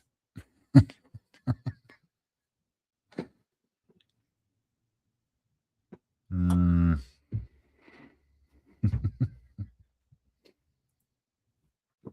Oh my god, that's so racist.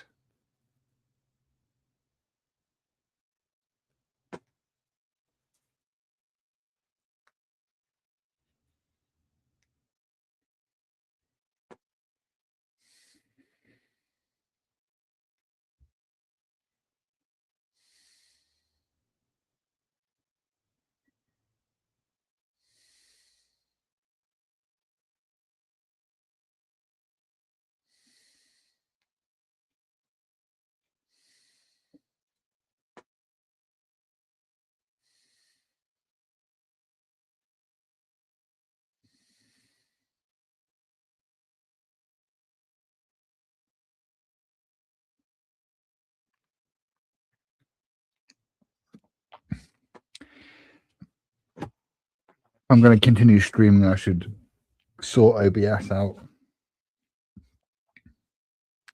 Don't know why, but it seems that I'm kind of resisting moving from,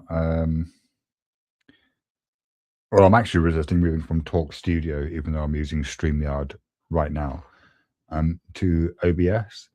Because like it's a bit more involved with OBS. Every time you want to live stream, you need to, you know,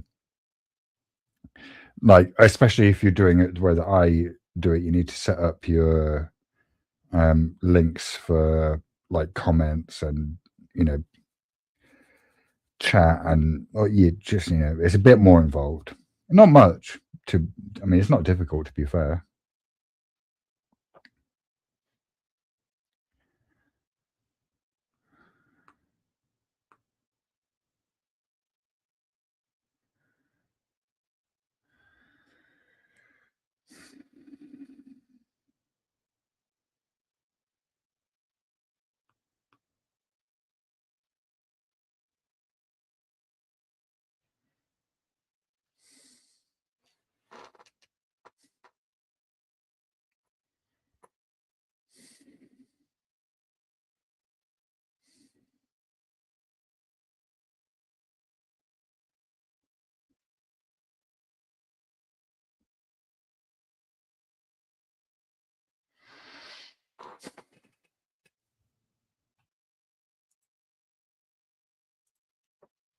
Oh my god, King, that's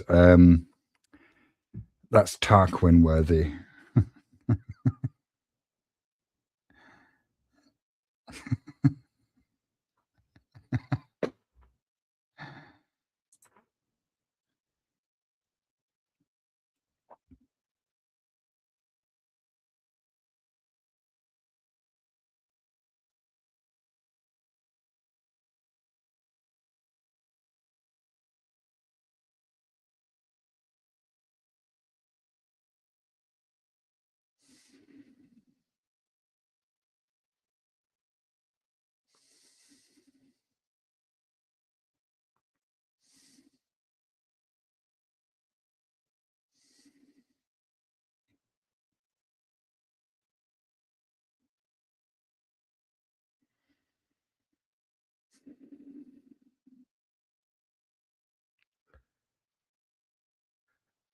Yeah.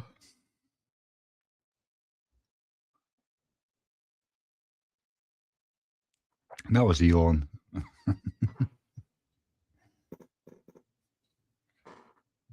Yeah.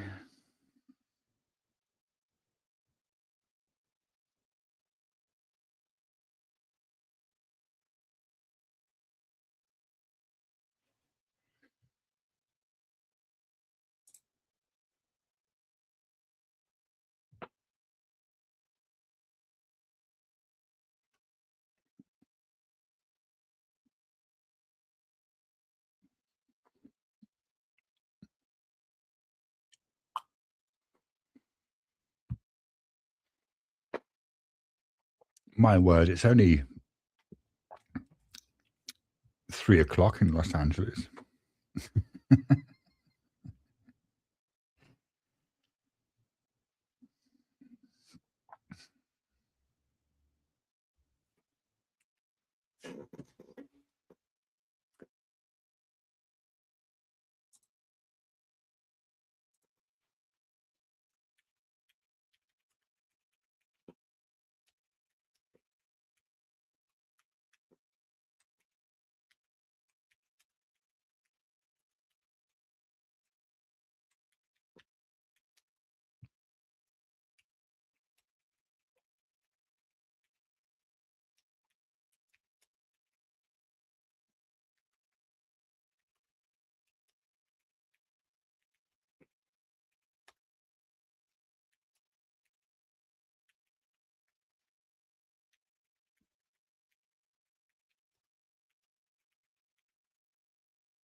Hey, Rowdy. You oh, well, I mean, do you know, it's interesting you asked that because no, it isn't. Um, nothing as well.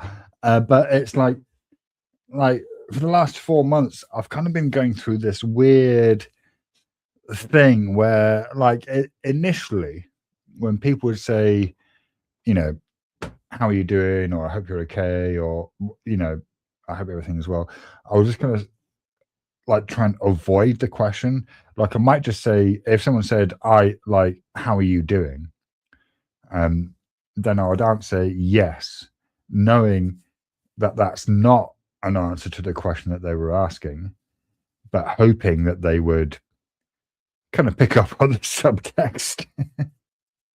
um, or I'd try and avoid answering the question in some fashion.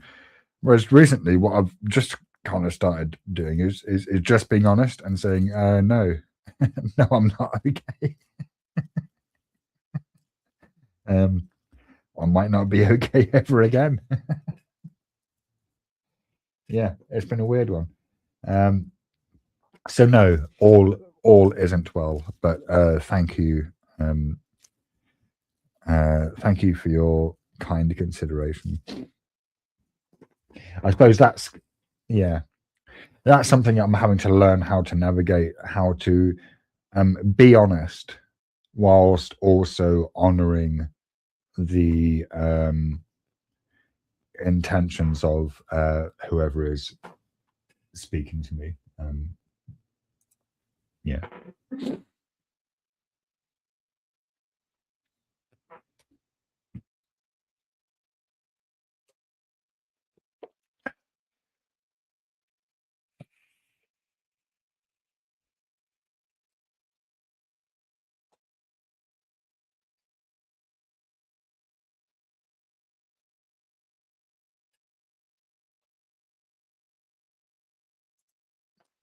Yeah, and it's a thing you get in the UK quite a lot, where a greeting will be expressed as a question, kind of like an automatic question. Like, so in the UK, like if you're meeting someone face to face who you haven't seen in a while, like they're, or since yesterday or whatever, the length of time is not relevant. Like their greeting might be "You're right," or "How you doing," or all that, those sorts of things. But they're not really asking you how you are. It's an automatic question. And there was a period for, I don't know, 6 months to a year, when I was living in a Buddhist community, and people would greet me this way, and I wouldn't know how to respond, because, like, if I wasn't in a particularly good state, I wouldn't want to be dishonest and say that I was, but at the same time, I wouldn't want to make them feel weird by me saying no, I'm not in a good state actually. And in the end, I just kind of there was one incident where this had been going on for maybe 6 months, like 6 months. Where someone would ask me, like, they would just kind of ask me how I was in the normal course of a greeting, and I would kind of freeze because I wouldn't know how to answer the question. and then one day, someone asked me, "Oh, yeah, you're right. How you doing?" Just as a greeting, and I was like, "Oh, I'm fine." And this older member who'd been witnessing this for about 6 months turned around to me and went, "Well done." That was funny. That was funny. Although I'm kind of encountering a similar thing at the moment. It wasn't funny at the time. It's funny in retrospect. This, however, is probably going to be less funny in retrospect, unless I become a Buddha. I mean, if I become a Buddha, then this might be hilarious.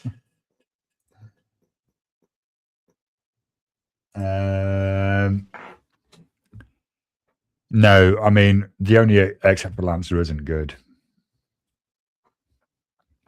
Sometimes the only acceptable answer is terrible.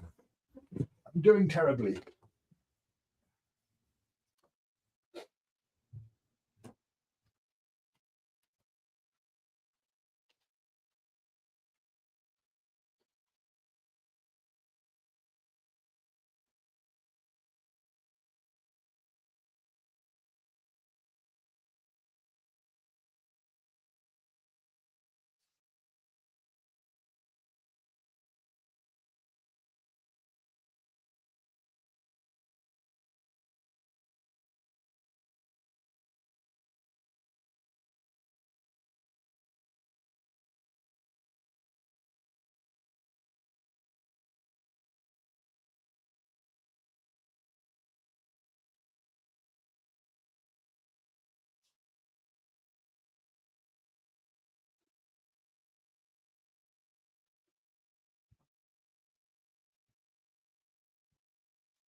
Oh, we have a Joe Cool in the house. Hang on, let me get my. Oh, no, and we want the power on. Power on and pairing. Here we go. And we're connected. Hello, Joe Cool. What's up, young man? I mean, wait, how are you? How's everything going? I am extremely miserable and everything's going terribly. How are you? Very good, young man. Love your honesty. Well, it's funny. I had this experience today, like recently, when people have been asking me, and that I've just been being honest, which has been broadly saying, "Yeah, no." What's that I'm sound really like miserable. to you when you're being? Yeah, okay, because you're being honest is probably different from another motherfucker being honest. Yeah. Yeah, no, I'm really miserable all the time, every single day. But what has happened this kind of weird thing happens where someone who isn't aware of what's been going on, Right. they'll ask me how I am. And you feel say like I'm an miserable. outright liar. Oh, I'm sorry. Well, I mean, now no, ahead. because I'm not lying. Because I'll Yeah. say no, I'm actually really miserable at the moment. I thought you were gonna And say then- you lied to them, but no, you're telling the truth too. Okay. Yeah. and then I'll get this kind of jokey response. So what? Like I've had this more than once from Americans. Yeah. Is that because you're British, or some variation thereupon? And then it's like, then I'm kind of faced with this choice. It's like, well, they clearly don't understand the context. So Right. now what do I do? Now what? Do I say do? no? David killed himself 4 months ago, and I'm dealing with that. Right? Do and I that double down and take a changes- step back? Right. Which one? Right. That kind of changes the conversation Right. completely. Totally. Or do I just try and move on? Move on from that. Yeah. I've been going through a bit of that myself. See, my days are hard. I'm going through some really hard times with my family's being sick. I'm like crazy shit. And when I'm asked, "How you doing, Joe?" the answer is always, or "How's your day been?" I went through that where I'm like, I'm good, but I feel like a fucking liar, bro. I'm going through that shit now. Now my standard answer is difficult. My days are very difficult. Well, see, now what I do now is I'm just honest, and then it's like, well, I suppose my take is, well, actually, if you don't like the answer, you probably shouldn't have asked the question. And you'll learn next time. You might run up on another honest motherfucker next time. So, yeah. I was so glad to see StreamYard link. Just by habit, I clicked it. Yeah, it says StreamYard. Yeah. I think last time it was like Oh yeah, that's because Lab, my Talk Studio thing ran out. I hate that shit anyway. Well, yeah, but just the being thing selfish over here. That's it's selfish. like a third of the price of StreamYard. Right. And Talk Studio. Like I'm using StreamYard because I'm on the free 20 hours. Right. Give you. Right. But I can't justify paying for Talk Studio, so I definitely can't justify. I was just about to say, no one can justify it. They got to make StreamYards pay for itself. Who can justify that shit? Like it used to be like 20 quid a month or something. Mm. Like it's double. Like it's 45 is the cheapest paid package you can buy. Oh my goodness, that's for the 6. It can't be for the 6 people or 45. No, that's the free one. So for the 45, you get 10. Like you get all the normal StreamYard stuff. Well, and what is a good another package? No, that is a good package. What's the best package? Oh, it's like. What do they do? Distinction of not the price. I don't never operated them. I'm thinking once you get it, it does everything. What could a second package do in StreamYard that I haven't noticed? I think I answered my question. Some people can hold people backstage, and some people can't. Is that part of the package? Yeah. Okay. Yeah, anything else? Think you can hold more people backstage. You can have more co-hosts. I think you can stream to more destinations. Yeah. All right. Maybe you can stream in 4K. Yeah. If you pay for the most expensive one, I would hope so. Yeah. Yes. But no, that makes sense. And of course, they would try and rob people for those little extra shits that's probably in the programming. They just hold them back and make sure you pay extra money for them. It's probably easily done.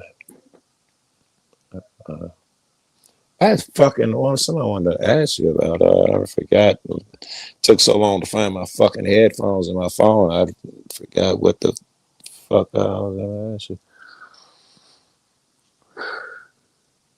Finally stopped raining here, man.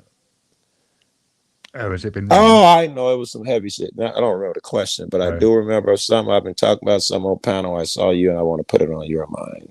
So I got to figure out what that is. Well,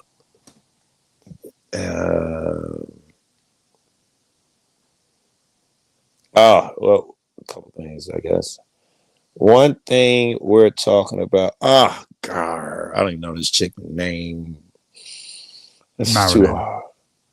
No, that would have been great, Marilyn. It's a new chick I saw. I just saw Sarah the Raging Tomato for the first time. But she thinks that she's God.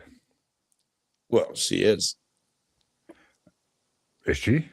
I think we Well, all she are. also thinks that you're God as well. I was going to say then that would make all of us God. Now I don't have a problem with it. If her definition of God is all of our energies combined, that I have less of a problem with. I hear, people say, somebody told me it wasn't Jesus. I don't know. I'm high. I just woke up. My thoughts are rushing in too fast. Wait, you're high and you've just woken up. I just woke up. I grabbed the bowl. Yeah. Man, when was the last spliff that I had? It was a couple of days ago. It was the last time. Like, I've been holding off buying any weed because I try to resist it if I can. Yeah, I know. Last year, I think I went a total of 9 months last year not smoking any weed. What do you learn from that? Because that's all I'm interested in. What I've learned is that when I smoke, I become stupid. Yes, well, you should learn that day one. Right? He should have known that. It's part of it. No, I actually really don't like it. And I suppose I never noticed how much I didn't like the cognitive impairment until I started not smoking, right? And then noticing how much quicker and it's like superpowers when you stop smoking, right? It's like superpowers. You can hold the thought and retrieve information quicker. Yeah. But there's a superpower, and I hope I ain't talking people that are smoking weed, but there's a superpower with it. I do a lot of editing and have to go over like ideas for videos. For instance, you take the same vid and we have to make a video of it. What angle do you take? Do you just let it play raw? Do you let it play raw and put a narration on it? Do you make it, what angle is what's going to sell? If you got the same story as the next guy. And I'm going to say 3 words to you that are going to fuck up your whole video editing life. Mise en scène. You didn't fuck up nothing. They didn't even understand it. Mise en scène? Mise en scène, yeah. You got to tell what that means. First up, let me finish my sentence. It's when you're high, it gives you more concepts and shit to go through to make your art. All right. Now, tell me what you said and what it means. It's a concept that refers to everything that appears on a screen. Good to see you, Brett. I'm sorry, Chief. I was talking about you yesterday, Brett. So good to see you. I was talking with Kat, and we both talking about how much we love you and your big teddy bear ass. And I know people think we're crazy for thinking that about you, but we think you're the biggest, softest teddy bear in the world. All right. I'm sorry, Chief. So mise en scène is it's like everything that you see in like a movie, including sounds that gives you it kind of gives you a sense of energy or something, the total package together. It gives you a sense of emotion, but the emotion is conveyed by the lighting, the placement of like the blocking, the entire package, the actors, the kind of costumes, the props, the kind of staging, like everything. So like if you take you've seen E.T., right? Seen E.T., yeah.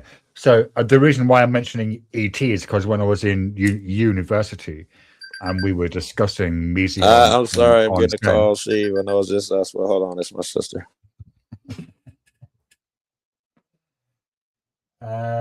No, Brett, I am not feeling a little piece, but thank you for the kind sentiment. Unfortunately, my current tactic is when people ask me how I am, just to be honest, I'm miserable all the time. I don't know what to tell you. It is what it is. Hopefully it will pass. Hopefully. Or it won't, and I'll die. I mean, that's what happens, right? We die anyway. Yeah, hopefully it will pass.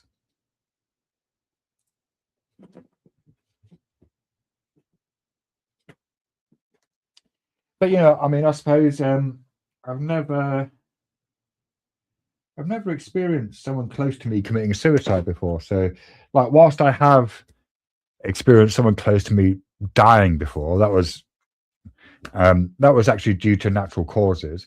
And also, when she died, like, this was a woman that I was in a relationship with. We nearly got married, but when she died, we'd been split up for a year, so it wasn't the same on both accounts. It was a natural death, and also we hadn't been together as long as David and I had. I mean, we'd been together quite a long time, like 7 or 8 years, and we'd lived together for a good period of that, like 5 years maybe.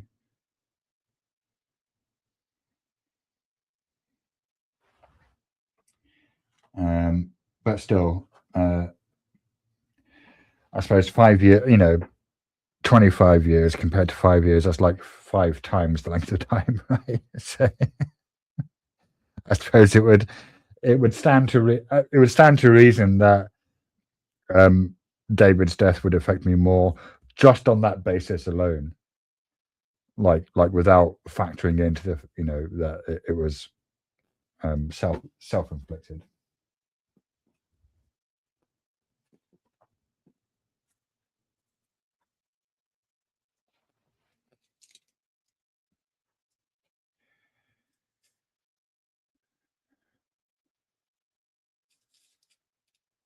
One thing I've noticed that do you know, there was something like about a decade ago, no, it was longer than that, 20 years ago maybe, David made an attempt on his life. This is when we were both living in a Buddhist community in Nottingham, and like his suicide attempt actually partly precipitated us having to leave the community. Not that it was his fault, just to be clear. That's not what I'm saying, but just that the event itself, like, because it's quite traumatic and it had an effect on everyone.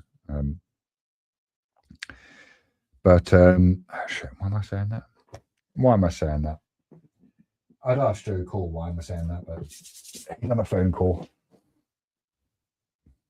and so probably can't even hear me.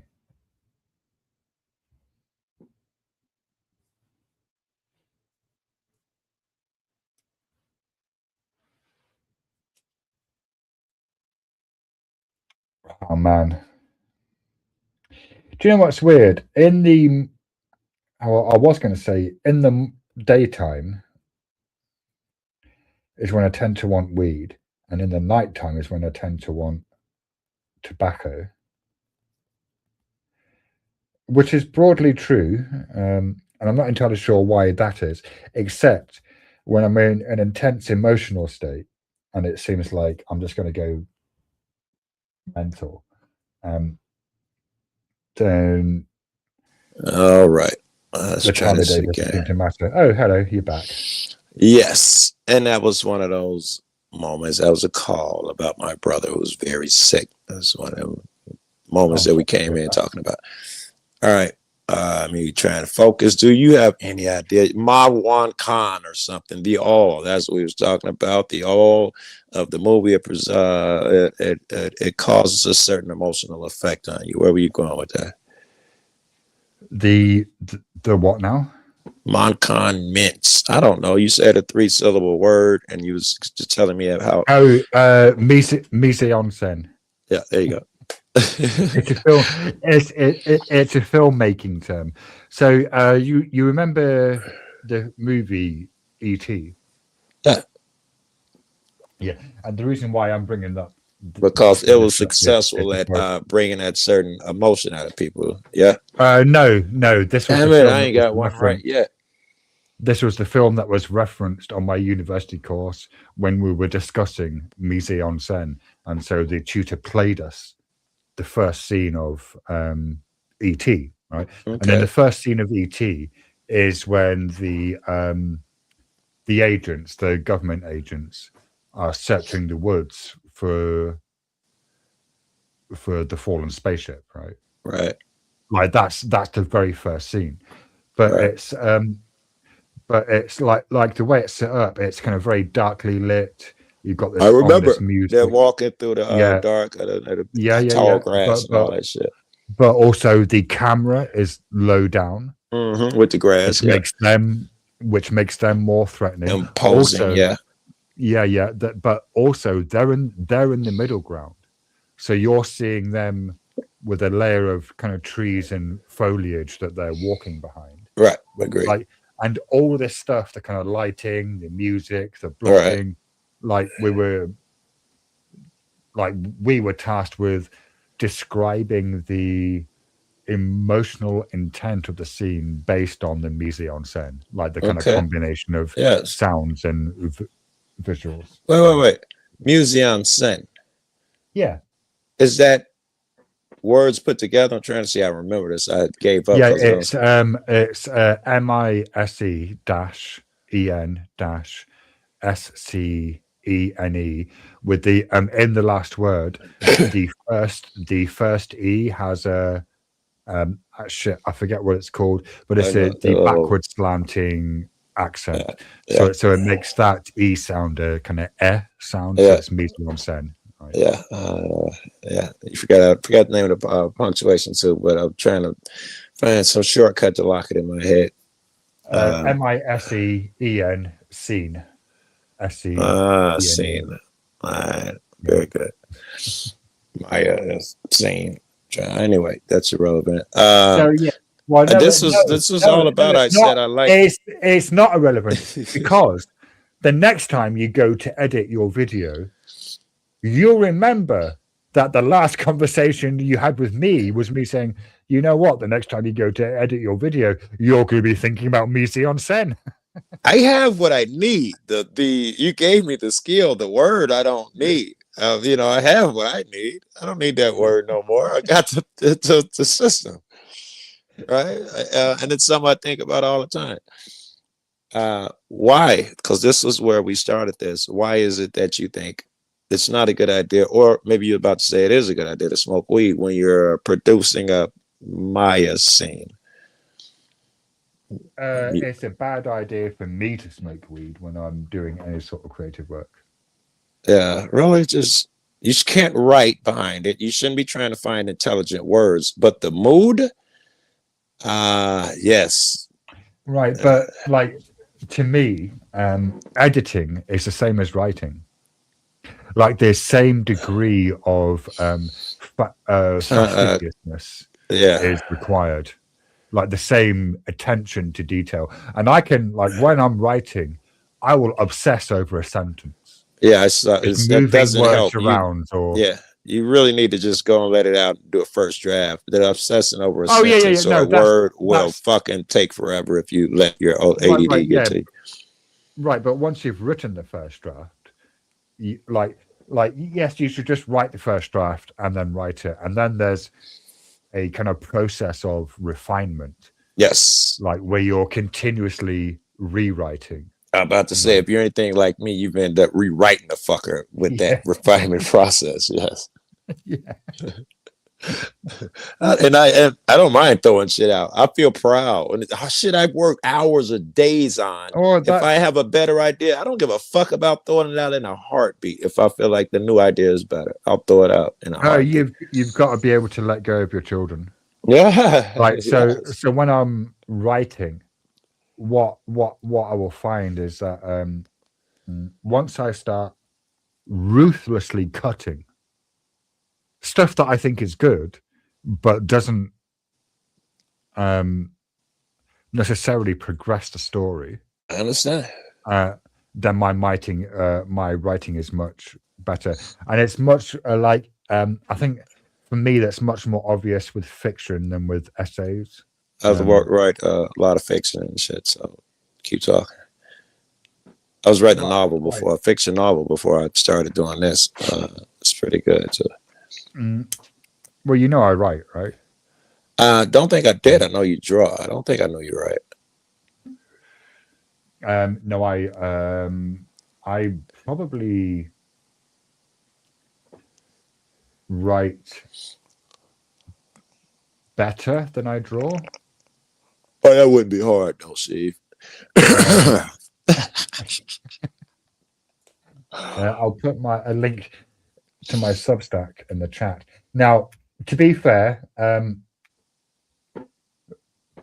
since January or February, no, January, the only thing that I've written are poems related to David's suicide.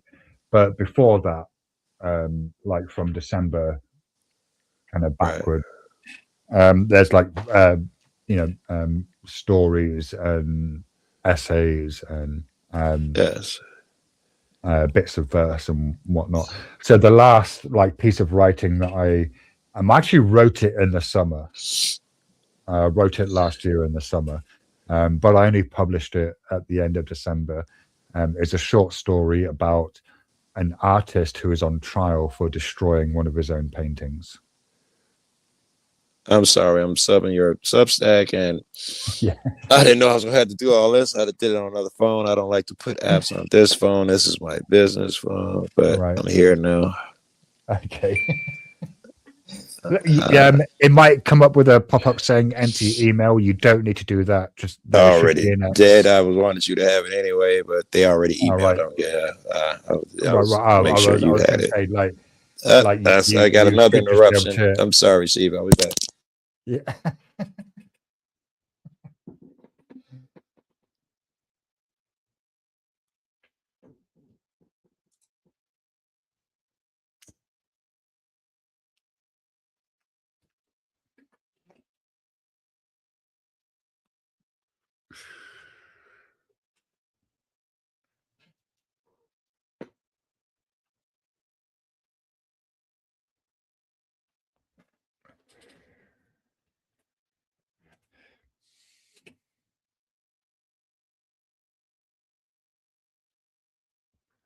All right, let's try it again. I'm gonna type some in chat and try to explain these interruptions. See if I can remember how to fucking type in the chat. Here we go in the back chat. I just assumed you're getting phone calls. You don't need to. Yeah. Prove anything to me. Like, if you say, I just need to duck out for a second, you don't need to explain that. Like that's just you having a life, right? Very good. Very good. It may keep occurring, which is why I felt I was going to need to explain it, but you get it. In fact, I'm sure it's going to keep occurring. God damn it. This fucking Substack creator profile. I'm actually looking at one of my earlier Substack posts, which is called Playing with Tag, in which you've heard Tag before, right? What's up? Yeah, a few of them. God damn it, I'm done. They're steady asking me shit. Good. Transcendental argument for God. Yeah. I'm sorry, I can't hear and type at the same time. I'm still typing it to the fucking Substack because I don't like the 6 damn thing. I didn't want my phone number. What is my phone number? Okay.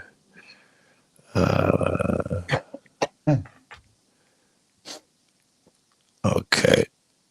No, they're not. We sent you a code. Yeah, that's serious about this. You got to verify it. No, I mean you actually don't need to.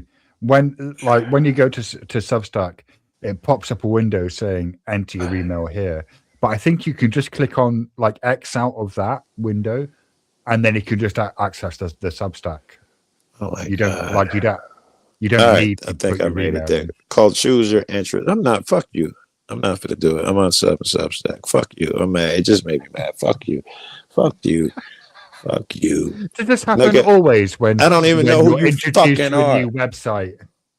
Yeah. You don't know who I am. Who Substack guy is. I feel like they're demanding too much of me. You should have made it more friendly, nigga. You're just meeting me. Don't be asking me to do all these things. You give me an introduction, show me a thing. You know, then ask me. This motherfucker. They so used to everybody. Wait. No, Joe. The introduction was me saying my writing is on Substack. That's just direct got me that fucking far. Now Substack is, abusive. I don't like him. The guy who told me to go over there, he's got my book. He's a prick. That's because you didn't wait until I said you don't have to put your email in. You can just X out of that window and access the content. All right, hold on. Let me see if it's still up here. I don't know. I'll figure it out. It's still in here. Let me see if I can do that. It comes back. No, I don't. Fuck. I don't want to give you out answers. Video games, I'll just say whatever the fuck. Yes, I'm interested in whatever you want me to be. How the fuck do I get to see these writings? I don't want to. Oh man, they're bogus, Steve. Now these niggas ask if I want to subscribe to motherfucker. Yeah, no. Say no. Just say no. But you should. This is maybe a bit weird. All right, I think that on the phone, maybe there are more stacks because on the PC, literally, it's like the thing comes up when you go to the page and it says, do you want to put your email in? And you can just X out of that. There's more writers than you in there, huh? Oh, you didn't do all these. Well, if you're looking at Sky Like Mind, it says Sky Like Mind, but this just says Stoic Philosophy, Julie Frantoni, Beauty. I guess these are other people. Let me click on your little thingy. Yeah. You need to click on the Sky Like Mind. The Jello Manifesto. Oh, right. Yeah, you can ignore that. That's okay. How to disassociate. One easy lesson. I can't ignore that one. I'm going to save that one. That's a poem about what it's like to be dissociative. Is that? I want some pre-David shit. Don't you get? I got my own problems. I don't need. No. That's post-date. That's dated March the 15th of this year. I want pre-David. I don't want the introspective fuck after David. Oh, right, yeah. Pre-David is going to be everything before completion and despair. Okay. So that's it. That silly humming is the first post-David. I got you. That silly humming. I see it. That silly humming. That sounds dope. I'm just hitting save on these things so I can.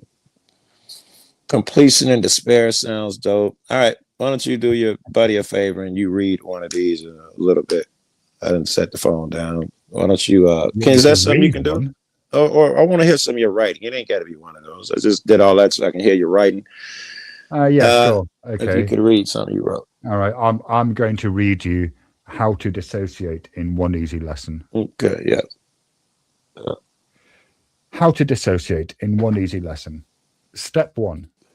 Notice. Your skin is alive, a writhing electric mass, a screaming somatic klaxon. You are trapped in your skin. Your hands tense, rigid flesh plates splayed like stars. Your shoulders lock. In your spine, at the base, you feel it gathering. This is new in sense to me without the visuals. Step 2. I know I said that word wrong. Step 2, trifurcate. Do you know, Joe, it's generally considered bad form to interrupt a poem. So you know I'm the black dude from the ghetto. You'll get a lot of this, man. Don't go to movies with me. You'll die, bro. Step 2, trifurcate. Hide, fight, run. This is not a choice. You withdraw.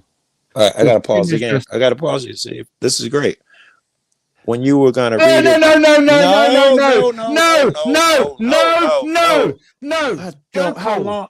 No, we can go step by step. You whiny so and so. No, do not ever ask me to read you a piece of my writing ever again. May do it tomorrow, but listen anyway. And I will refuse. It's okay, but listen. When the nuance sense that you were just talking about, when you said you had to dissociate in one step, that's on me. I assumed you were going to go into the dissociation process. You went into describing what it's like that you flee I from. know, I just Joe. wanted to say I that was know. brilliant. I know, Well, I Joe. didn't know. I I'm understand emotional. the poem. I wrote it. Well, I'm just I saying. fucking wrote the poem. I Uh, know what it's doing. yes, Oh but I'm my telling you, God. it's brilliant. What's smart? All right, continue reading or yell at me about not reading.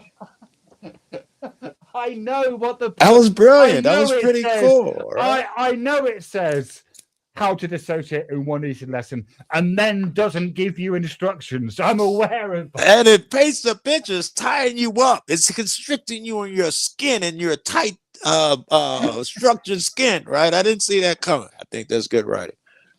It's yeah, it's kind of playing because I'm kind of aware that it's saying this is a lesson and then not giving you instructions because describes dissociation. Makes it bad. Go. But I just will say, if you ask someone to read out a poem and then interrupt them in the middle of them reading it out so you can make some comment, they're probably going to be too emotional. You know I'm the same guy that goes, woo, and can't keep his shit shut. You know I'm that dude, bro. It'd be hard for me to change in 2 seconds. I get, you know how I am. Like I interrupted you when I saw Brett. I get emotional. I'm gonna, yeah, no, fuck you. I'm gonna read you a much more difficult piece now. Okay, I got it. Hey, I got a kick out of that one. So win-win for me, motherfucker. Win-win. All right. This one's called 3 hours and 46 minutes. Oh my God, it sounds trolly and evil already. How many things went wrong that night? How many accidents and failures? I had taken a nap. On waking in that precious, vulnerable moment, I checked my phone and read your panic texts. Hello, I'm getting worried here. Help. And 5 missed calls.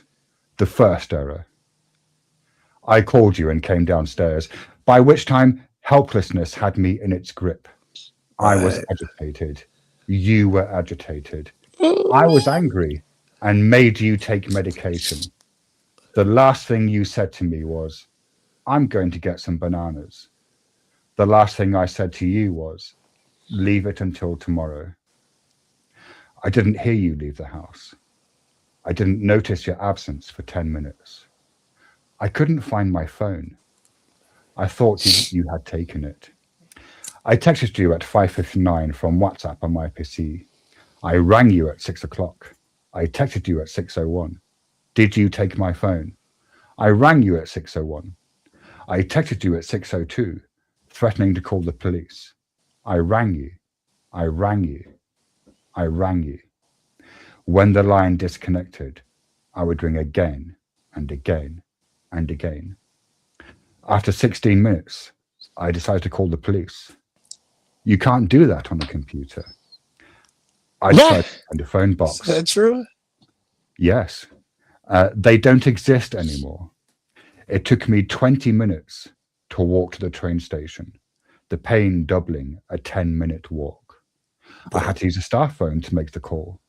That conversation took too long. I took a cab home. I had been gone an hour. I resumed calling you.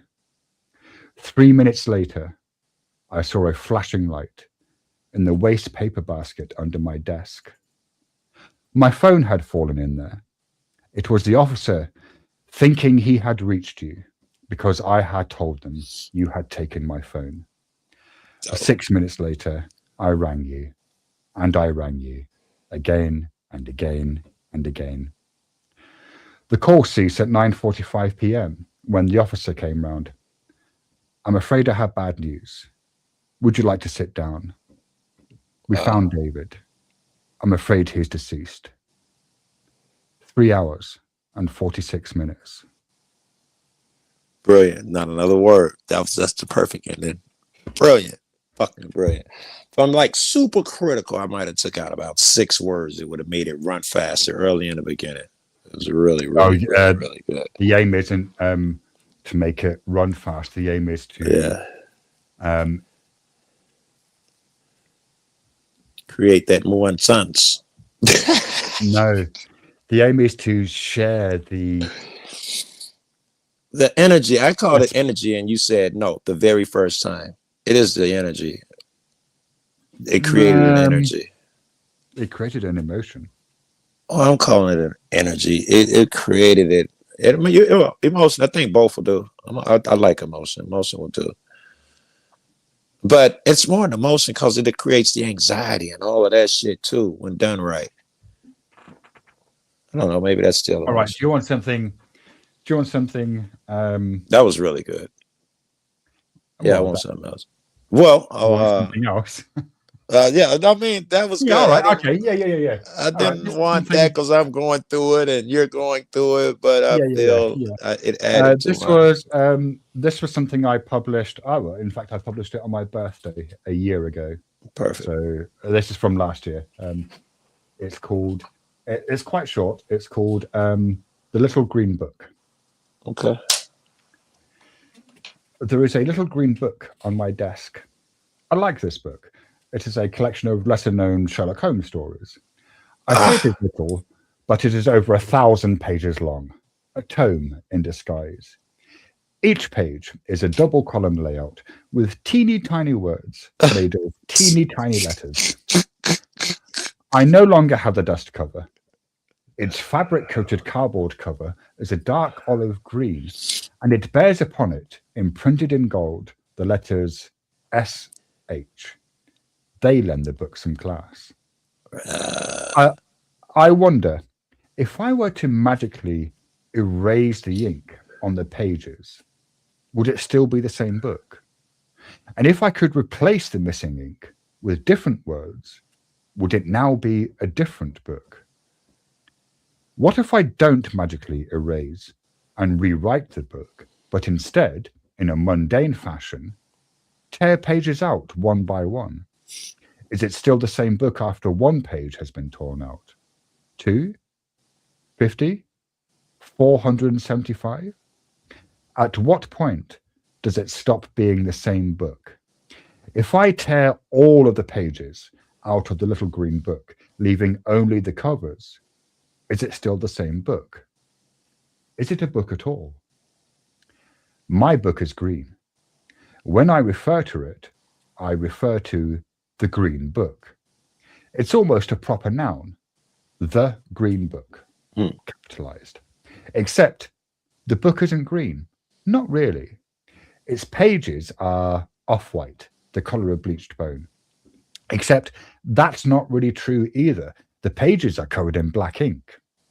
I wouldn't like to guess, but if I were to, I would have to guess that half of a given page is covered in black ink. Let's say half. So the pages aren't just off-white, they are black and off-white. Only the ink isn't really black, it's a very dark grey. So there is a little green, dark grey and bone-coloured book on my desk. And gold. I mustn't forget the gold lettering on the green cover. I can't call it the green and gold and dark grey and bone-coloured book. If I were to ask my friend to hand me that book, they would not know what book I am referring to. They could spend weeks hunting for it. So I call it the green book. But is it green? The cover is a reassuring olive green. Let's pretend it has bright green pages. The color of a freshly colored watered, the color of a freshly watered spring lawn with green ink. It would definitely be green len. But what if it was nighttime and it is in a dark room? Surely the book would not be green then. It would be a very dark grey or perhaps even black. What if it was in a room with a bright yellow-orange light, such as the high-pressure sodium lights that used to grace the nighttime streets of Christendom? Would it be green then? No, it would be a dull yellow or brown or grey. The pages would be closer to a sepia-toned photograph of a long-deceased Victorian relative. And what if I hide myself to an art installation filled with alternating lights, a sky blue perhaps, and a pillar box red? The cover would be cool and muted, a grey-green, the pages more turquoise, and when the light changed red, the cover would be brown and the pages the colour of brick. But what if I were a bird? Then the cover would be vivid, not the soothing olive. The pages, even more so, it would be vibrant, saturated.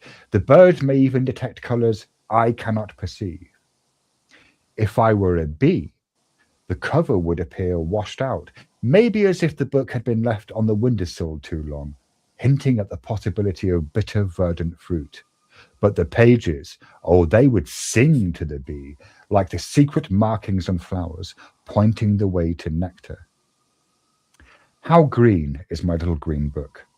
Perhaps, to see its true color, I need a strong white light, the color of purity. Once again, my little book is green, the color of olives and grass.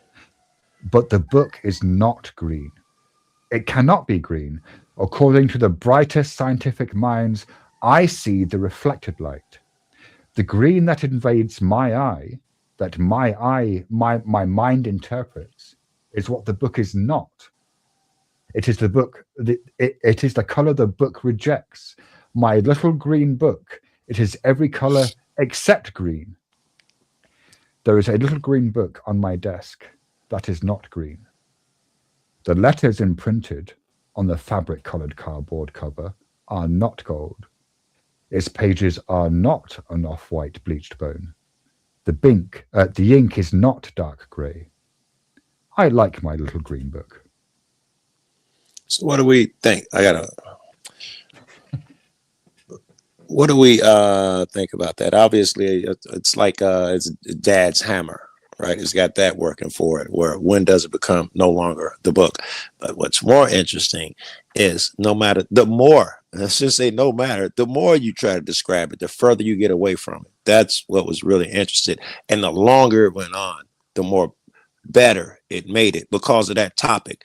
The more you want to try to describe is exactly what you needed to do because the book itself is not the descriptors that you give it.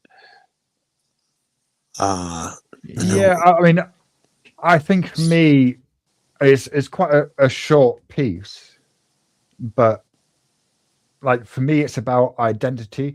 So in the first section where I'm kind of saying, what if I kind of rip the pages out or replace all the words? A couple letters. Is it the same? Yeah, like is it when is it no longer a book? Well, stay there. What do you think about that part? Well, I think probably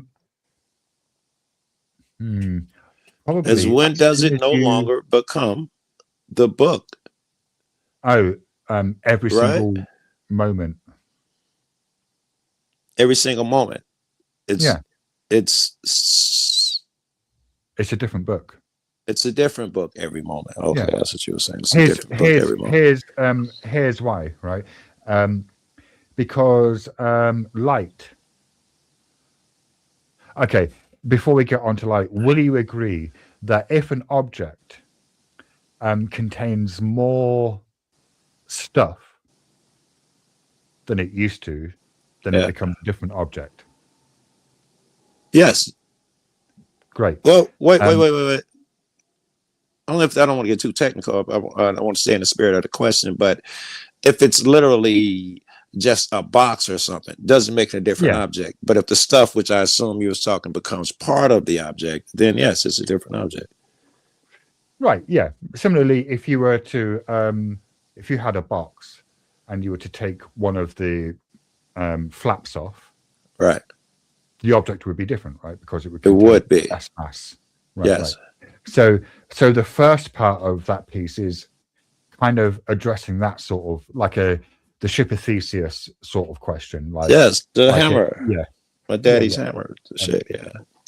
But then it moves on and it kind of drops that line of inquiry and instead just focuses on the color. Because it seems to me like what we say when we're looking at an object, we say, for instance, that book, which is actually a book that I own. It's a real book. Right. I sense that. It's And it does have teeny, like it's a double column layout with really small fucking lettering. That was important to say because it came in later when you talked about it. Also has those black letters that aren't black, but it's a ton of them on there. And I knew that because you said it was double letter columns on fucking each one. And yeah, so that all they came back around. Right. But then it's like, well, I say it's a green book, right? But the book's not green because it's mostly off-white. Well, mostly off-white and dark gray with the color of the paper and the ink, right? It just tells me, if I can, it just tells me that the book, we're going to call it that word, it's none of these descriptors and things that we're using. You'd agree, yeah? Right. But I hint at something later in the piece, which kind of ties, I don't make it explicit, but it ties back into the earlier theme of what is the book. Because if you agree that if you add more stuff into an object, then that object becomes a different object. Yes, it's changing. It's not the same as what you said. It's changing, right. Like me. Right. So when light hits an object, what happens? What actually happens is most of the light is absorbed into the object. Right. What we see, like if we have a red ball, what we perceive as the color is the light that is reflected from the object and enters our eye. Like the sky would be a great example. That's why the blue is the most reflective color. The others don't react as much to reflect into your eyes. That's why blues are dominant. There's a good example. Right, but I think that, like physical objects such as a ball serve to illustrate what I'm driving at in a more clear fashion. I understood it through the beginning. You know, the sky is kind of nebulous, right? Like it's a bit diffuse. This is great. It's got all the colors come through, and our environment up there diffuses everything except the blue. The blue is what we accept and see better. For your example of I don't know, they're all the same example to me. When you're gonna go into, if I come into a room and I got a 60 watt light, what color is that wallpaper? If I got 100 watt light, did the wallpaper change colors? No, it's just more is absorbed, more is reflected. No, it does change colors. Look, if you have a white shirt and you go to a nightclub and then red lights are shining on your shirt, what color is your shirt? Still, it's that. Again, the thing is not the descriptor. So you got two ways. It's my white shirt in the same sense that it's my green book that's on the table. Even if it's a different color, me and your friends know it as your green book. Even if it's red now, it's your green book. Right. In that sense. It's only your shirt is only white under white light. No, that's not what I'm saying. Your little green book, you've put that in my head. I'm your next door neighbor. I identify it as your little green book. If you drop it in bleach and it turns colors, loses color, and you say my little green book, it's the same thing. And I know what it is, no matter what. No, I get that. No, I understand that.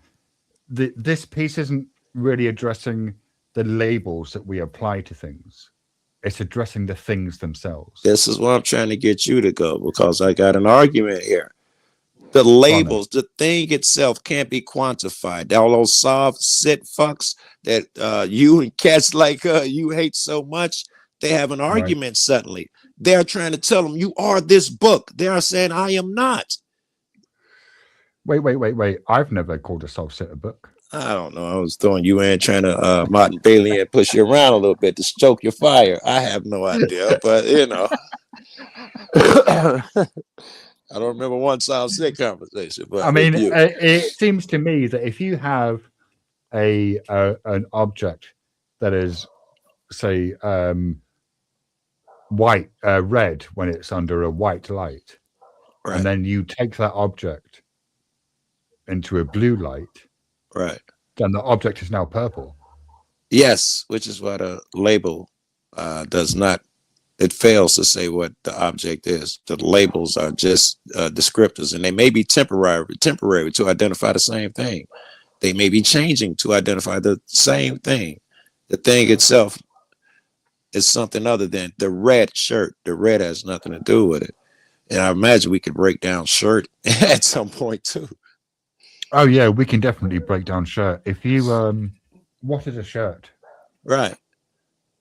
Like if you were to take a shirt and you were to remove the sleeves and like separate all of the seams and then take all of the buttons off. And lay it down. Is it still a shirt? No. You Well, couldn't no, call it a not- shirt then, right? But also, is the shirtness contained within any of The its articles constituent and the parts? pieces. Yeah. No, this I don't think it is. I think the shirt itself would, because if you it can get complicated. Because the shirt itself, if you took it down and put it in all its parts, what if I took apart the sleeve away and I replaced it with a totally Right. different fabric? Right, yeah. Or what if you took the sleeve away, or even took the rest of the shirt away, so you're just left with the sleeve? Right? Exactly. Well, the sleeve itself has constituent parts.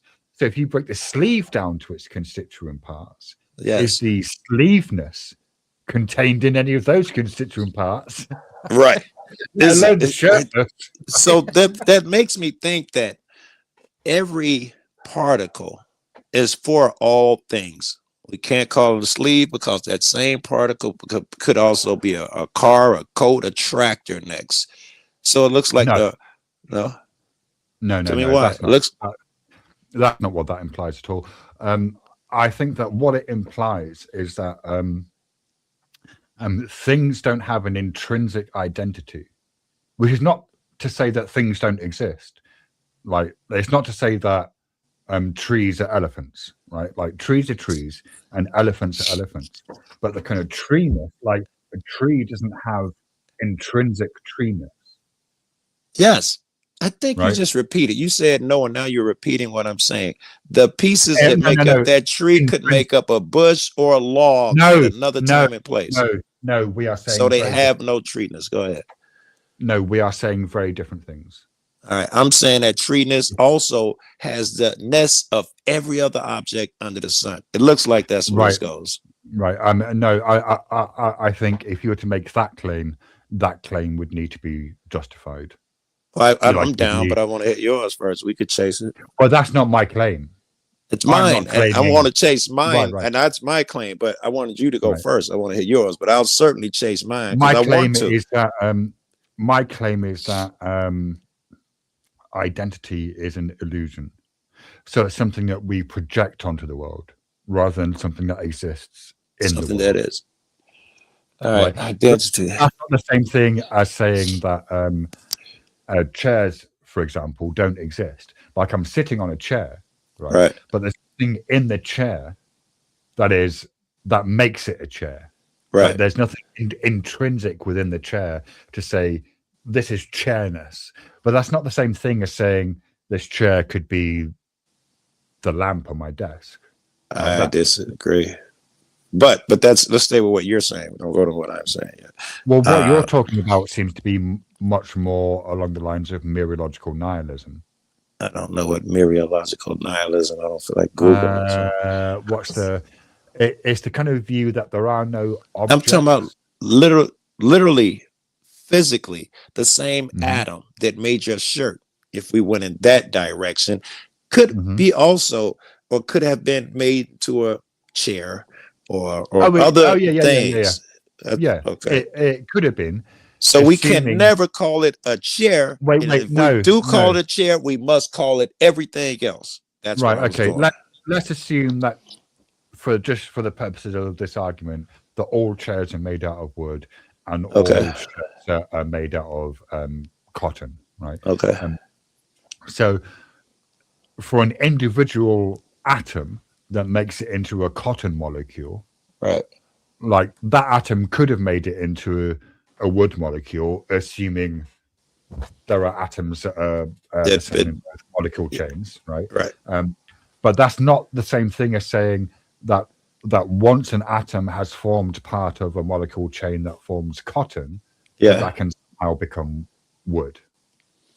Like, see what I mean? That's a I That don't know seems if to that's be even true. I don't even know if that's true because I don't know the end where the atom goes when it makes the other changes that I'm aware of. Perhaps it can remanifest as wood or other shit because it's not yeah. I mean, disappearing. yeah, maybe Yeah. in the sense of like millions of years of an Yes. atom kind of moving Goodness through knows. different Yes. phases of energy and matter. Yeah, sure. Yes. So theoretically, that atom could be anything, which means that Right, the but what? chair that we have Hang on. could not be No, any of those no, things. no, Go no, no, ahead. no, no, no, no. Saying an atom could eventually end up in a form of matter different from what it was, say, a million years ago is not the same thing as saying that a chair can become an elephant or that a chair is somehow equivalent to an elephant, unless No, that wasn't you my you conclusion. No. My conclusion is the chair is not even the atom. I think that the atoms and yeah, shit have agreed. nothing to do with the chair. That's what I'm trying to go. Because Oh, if you you think use atoms? that, you must now say that the pieces, Well, hang on. if they make up the chair, they also make up elephants. So is that an Well, elephant too? only if only first of all, only the elements that go to make up elephants would go to make up elephants. And to be honest, they are probably quite similar to Yeah. those that go to make up a chair. And I Like threw it's the probably million mostly year shit in carbon, there. right? So yeah, mostly carbon particle. And but given enough time, God knows where, when, and how many revolutions going to go through. Right. So the chair, what we know as a chair, has nothing to do with physicality, apparently. No, that's not true. Okay, go ahead. Again, like the view that I'm espousing isn't one that says that objects don't exist or that objects don't have. I'm not trying to chase your view, but go ahead. I'm trying to see what his logic leads. But I wasn't trying to grasp what you were saying in this moment. But this is logically. Go ahead. Right. Right. I understand. Go ahead. It's actually like I've been trying to communicate this maybe for a year or so, largely failing because I'm not enlightened, and so therefore I'm having to kind of grope around in the dark. But this it's like quite a subtle categorization of identity, where identity is seen as a concept that we impute onto phenomena. Agreed. That's where I'm going. So I think we're in agreement. That's where I'm trying to go. Right. It's not the physicality. Apparently, it's the concept of a chair. It's not even necessarily has to be a physical thing to be a chair, apparently. No, it doesn't. No. Well, yeah, no, maybe not. Yeah, because you have concepts about things that occur in your dreams or your fantasies, right? Yeah, it's still a chair, but it's not physical. A physical chair is more than whatever the fuck most of us think it is. A chair must be a concept in itself or something. Yeah, I mean, a chair is a concept, but it's also a physical object. Yes, there we go. That's right. It can be multiple things. That's more logical. Right. I think this is just at some point. This is just what the Sav sits. You should become a Sav sit lawyer because this is the concept they're trying to impart when they. The thing is, I fundamentally disagree with the primary sovereign citizen view. Well, it looks like you just fucking nailed it and taught them how to communicate it to someone else. I cannot be the chair. No. You're telling me I am the chair. Not only that, you're telling me I'm a blue chair. I cannot be the chair. Because not all concepts are transferable across all domains. We would agree with that, but many are. But here's the philosophical concepts are not really transferable into the legal domain and vice versa because they operate on different levels. No, because they're operating on very different levels. Different things. Things operate. Philosophy isn't necessarily that interested in outcome, right? No, I understand that part. Yeah. Right, but the law is. The law is interested in The law isn't interested in truth. Definitionally, I think judges do not adjudicate on matters of truth. they adjudicate on matters of fact. And there's a legal distinction there, which is quite important, I think. I think, Right. but we're in agreement, but you got to go way back to the original chair. We've added so many things to it with the law, meaning Right. we do philosophy. The original laws and constitution is mostly philosophy. The rest of this shit is procedural bullshit. No, the original Constitution, in my opinion, would have understood. What do you mean by the original Constitution? What does that mean? Well, I'm compensating a lot. The original people, the original writings, Declaration of Independence, the original, all of these guys. Jesus, I'm talking like back to the ancient Near East. You're talking about. No, I need to do American shit. 1700s. Yes, but I need to do the American shit because in my head we're an American court, and I am saying that even the American law made man different. It understood that man had jurisdiction over everything. The American law back then would never have had you paying money to travel somewhere. Can we agree on that? No, we can't agree on that. All right. You've been hanging out with sovereign citizens, right? That's irrelevant. So, oh, yes. Well, no, it's not irrelevant. It's not irrelevant. No. So I never met one who would call himself a sovereign citizen. I call them sovereign citizens, but they don't think they are. Right. Okay.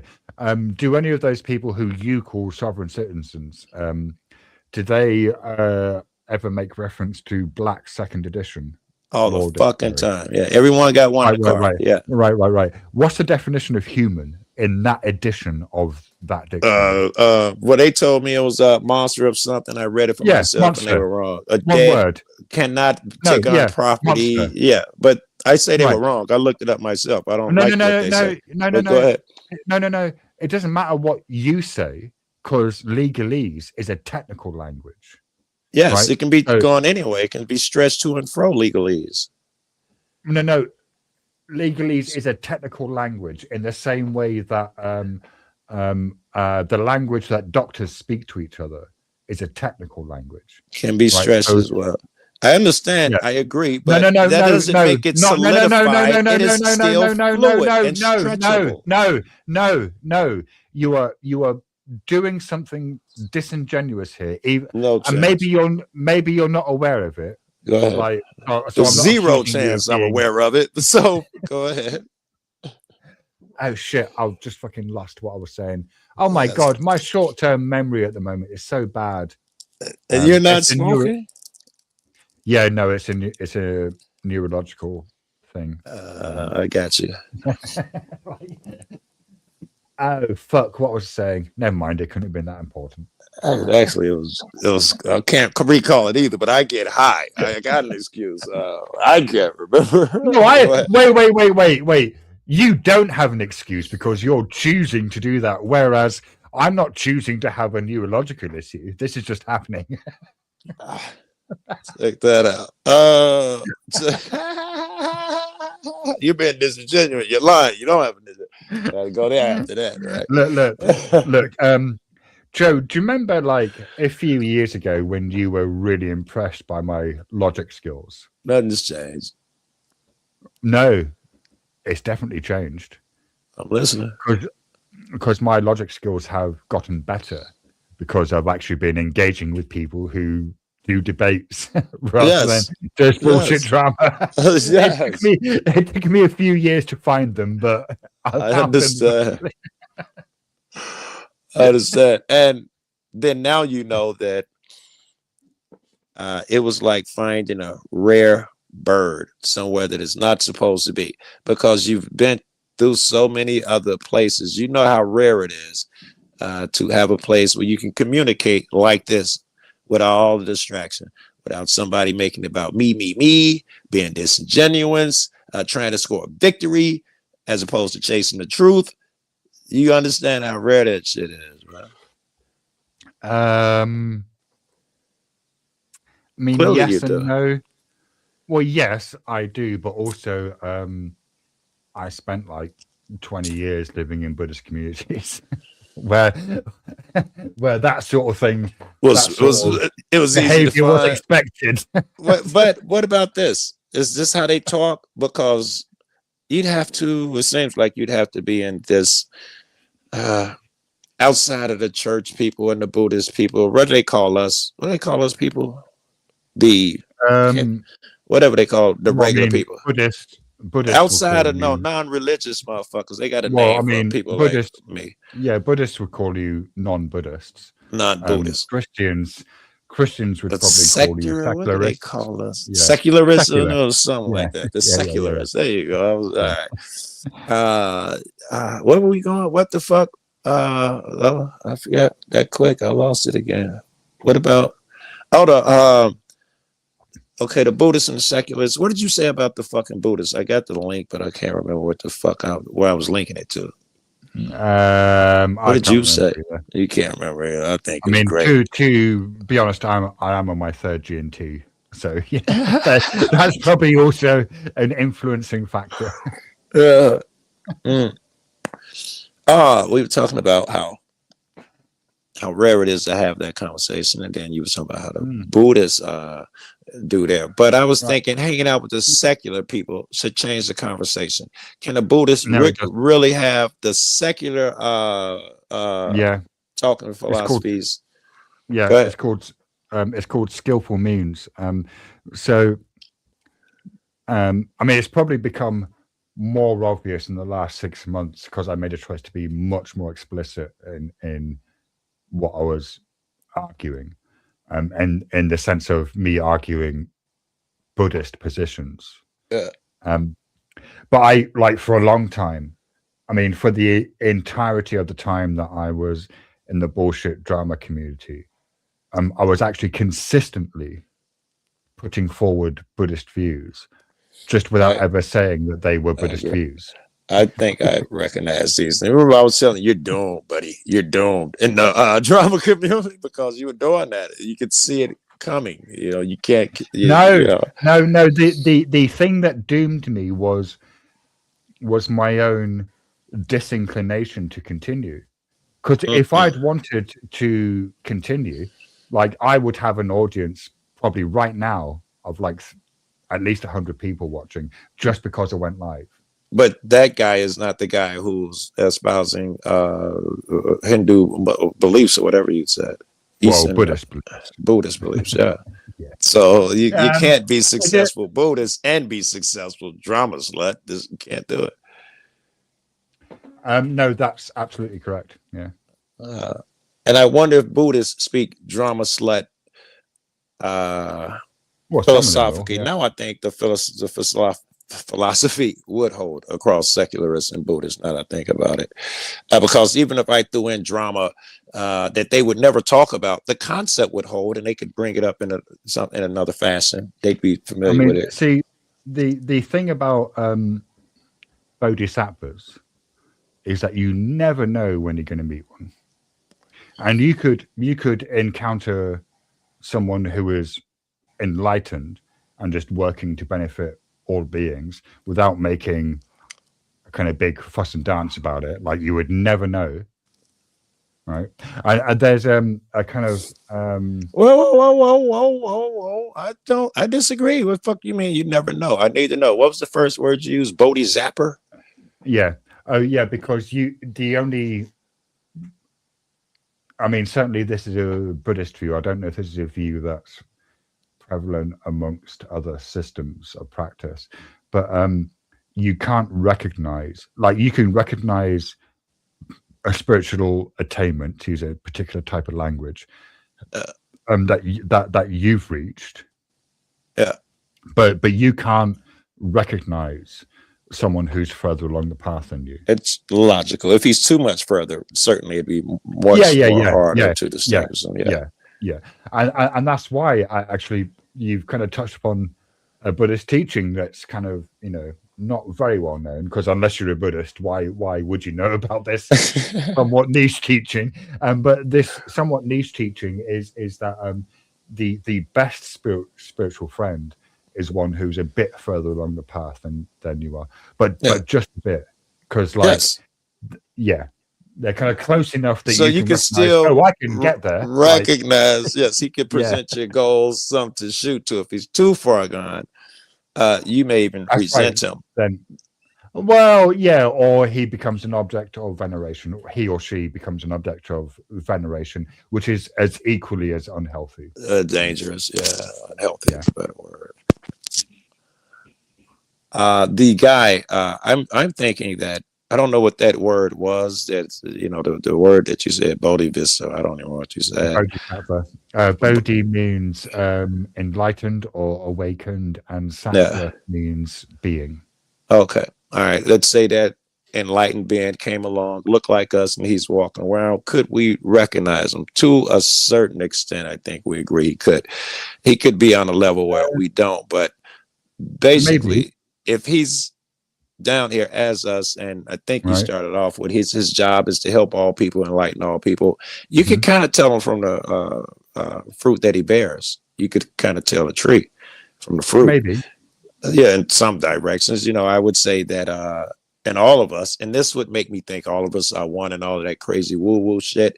But in all of us, to different degrees and levels, that guy is at work in all of us. That guy is that's what I he's doing. He's Yeah, yeah, trying to yeah, help yeah, and save yeah, people to different yeah. degrees.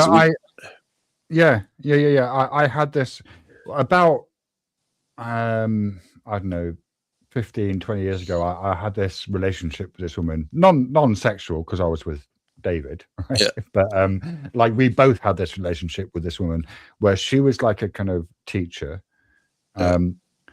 and she but she said something to me which, like, for years I could never wrap my head around, which was she said to me, Padma Samhita speaks to me through you, right? Right. And I never understood what that meant, because in my mind I'm not Padma Samhita, who is an enlightened guru instrumental in converting Tibet towards Buddhism, right? From the pre-existing shamanic burn tradition, which is like that they were shamans. But then, like maybe a decade after that, I had this experience where I was having a panic attack in university, right? So, and like by panic attack, and like this wasn't just me hyperventilating and being a bit anxious. It was like loss of bodily control, barely able to crawl, having seizures, like Okay. the full kind of neurological spread. Okay. I'm glad you made the distinction. I'm thinking, give him a paper bag at the most. Right. Yeah. No, like it's just what partly does my fucking head in about SJWs claiming they've either got PTSD or that they have panic attacks. It's like I'm thinking, do you really fucking know what a panic attack is, you fucking muppet? When I hear people on panel talking about this is war, this is battle, I'll be thinking, do you really know what that is? I got static. Yeah. No, you don't. You don't even know what the fuck that is. I do the same shit. But I had this. So there was this time when I was like, and it was one of the first times I had a neurological event at university, completely fucking unexpected. Like I was not expecting it. Does that mean it was your first time or just first time at the university? First, yeah, this had been after, like in terms of like seizures and Right, panic, you'd had like, that before full-on to panic that attacks. extent. Yeah, you've had full on one I before. had them to that extent, but maybe not for like 3 or 4 years, Okay. or a couple of years at least. Yeah. Like, and First so time you had it out in public like that at the university where you were for the last couple of years. Go ahead. yeah, and so this tutor was just kind of sat with me, and it was just this first instance, and the reason why I think it was his first instance was because I remember saying to him, I can't be like this here. Like I can't be like this here. This isn't going to work. And so it must have been quite early, because I didn't say that again. Like, you only have to say that once. But there was this like thing where now in my mind he was reaching his hand out physically, but I'm not even sure if he ever did that. But afterwards, I sort of realized what Jill was saying, about Padmasambhava acting through me, because in that instant, sat in that hallway where I was recognizing the fact that I was spazzing out and couldn't be like this in public, he was the Bodhisattva Very Shitigara. good. Now, if I'd ever said to him, "Oh, you like you're not aware of this, but Right. Gaba He's speaking through you. Right. like I you know, tie that to the Christians when in the Bible it says, "Ye are all gods." I know people get into the words of it, but I think it's just trying to convey the same thing that you're saying. The power is in you all. Jesus repeats the same shit. And I don't want to argue with motherfucker over whether he died 3 times on the cross on a Sunday afternoon at 3 o'clock. I don't, that's less relevant than I think he's saying the same power. That God that you love so much is in all of you. I think that's what he's saying. yeah, maybe. I don't know. There are metaphysical. Surely claims. you've seen it in you when you're good versus evil shit. We're not going to do that because you're too smart. You're going to tear me apart. Healthy versus healthy, unhealthy shit. We see it in you, and you try to do the healthy things and all the freaking time. That is you. That is your.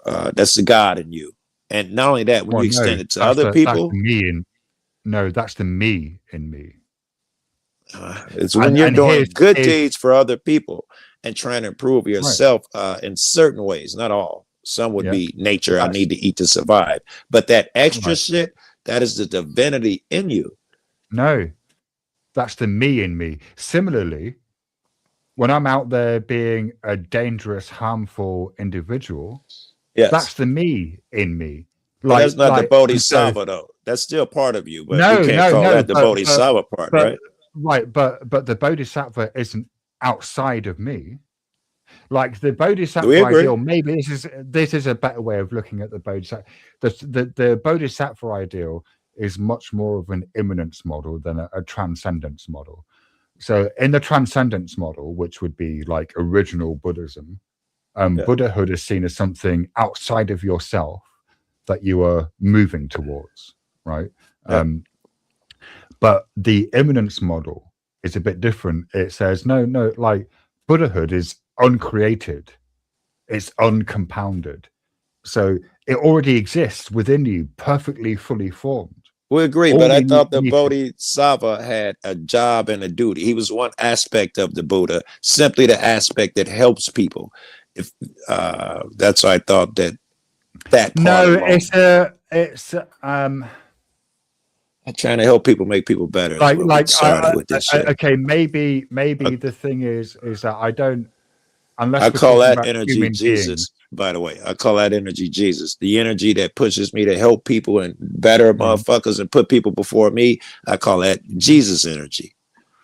Why is that not Joe Cool energy? It's just an identifying word, and we would be one. Right. We would be together on all of those things, but at the same time, somehow we still remain separate. You are separate from Joe, even though you are Joe. I can't explain it yet. I'm young, but Jesus's energy is bigger than mine. I felt it, and I think other things say it. That vibration that he is on, I call it the Jesus energy, with the mercy and forgiving. Right. You just want to be at your best, and there was one that people call Satan. I don't even use that word, but there would have to be an opposite side of energy out there that's seeking to make people at their worst and hopping in people and having them do their bad things. I'd give him a different name. It doesn't matter the name. I'd give him a different name, though. All would be part of God at the end of this conversation, right? And all would probably be me at the end of the conversation. The Buddhist view is kind of somewhat different. Similarly to where you have the transcendence model where you're moving towards something, or the immanence model where you're uncovering something that already exists. Oh shit, I just lost the thread of what I was going to say. I was thinking I got to take this and I want to put some of that shit we were talking about earlier in one of the vids. I started editing it again. So I was zoning out too at the same moment.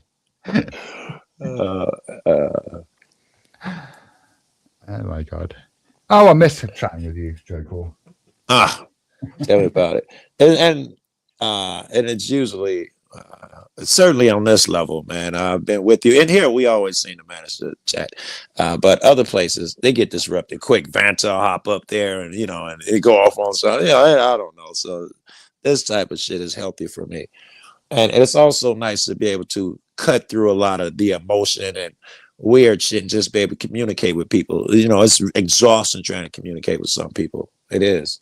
They hang on a word and, just what's the definition of that? Or, no, you said tall. I just meant he's a big guy, big and tall. Did you say big? You meant big. Did you lie? No, I was just trying to get to rush to where I was. And then, people love to sidetrack on shit. It's nice to somebody actually trying to chase the truth, which is what to me, philosophy is. Yeah, although I would argue, depending on the type of conversation you're having, what you're describing as annoying is actually sometimes necessary. Like, if it's a sincere dude, but clearly I'm talking about the insincere who don't know how to use these tools. They fuck it up all the time. I would say that the thing that differentiates the two is context. Like in day-to-day conversation, like I don't worry about the words that I'm using. I'll use words that will communicate most efficiently what I need to communicate to whoever I'm talking to, right? Yes. So like I will use words like good and bad or right and wrong and I won't I won't try and justify it, just knowing that when I say that's wrong to someone, they'll know what I'm talking about. But in a philosophy conversation, yes, I will definitely be much more precise and much more like, well, what do you like when you use that word? Like, what exactly do you mean? You could never get here, and I agree, understand. You couldn't get there though because with some people, because they would.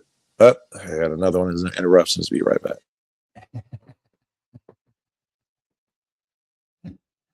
Oh, Jack Tell.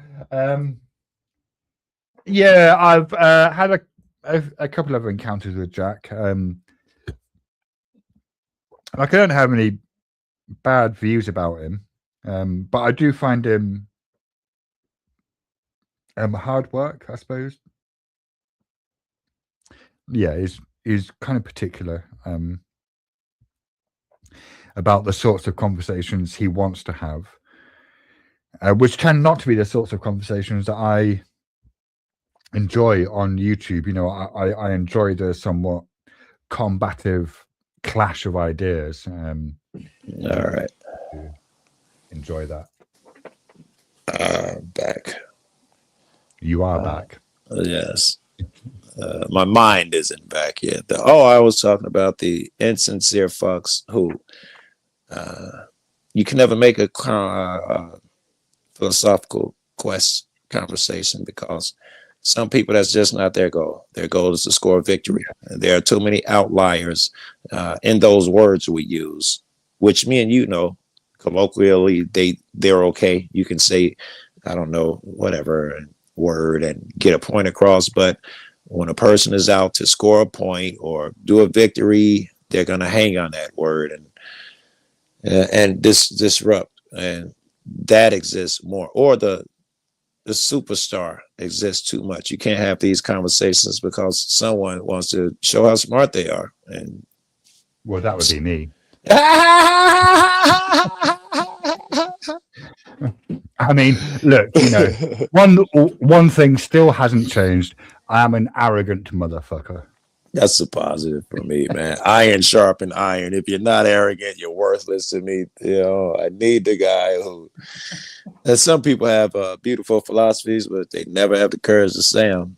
Some people have philosophies, but they don't have the intelligence to have thought them through. A cat like you makes my work easy, right? Well, I'm not. No. I mean, I'm not going to make anyone's life easy. I'm on my nihilism mark now. You don't do it willingly. You don't have to. I can fucking learn from watching you and listening to you. Okay. You don't have to willingly make my life easy. Just to warn you, I'm on my nihilism arc now. All right, it's it about the nihilism arc. So far, I can't tell because you're the most pleasant fuck in the world. So I can't tell. And you invited me up, so it'd be too nihilistic, I guess. But I mean, tell me about the nihilism arc. Doesn't mean you weren't pleasant. Yes. I see no indication. You know, even in your fucking philosophy, it's been uplifting and more daring than I thought you were capable of. I didn't think you make leaps like you've been able to do today. Oh, really? Yeah, Joe, really. Yeah, have you've you been not been talking listening to me over the last 10 years? you What know, the you fuck more? sucked How long has it been? years ago. 5 years, 8 years, You whatever. sucked supposedly- 5 years ago because you said that you're better now. I agree. That guy back then could not do the things this guy is doing. Just couldn't. That guy was incapable of leaps that you're casually making now. That's the truth.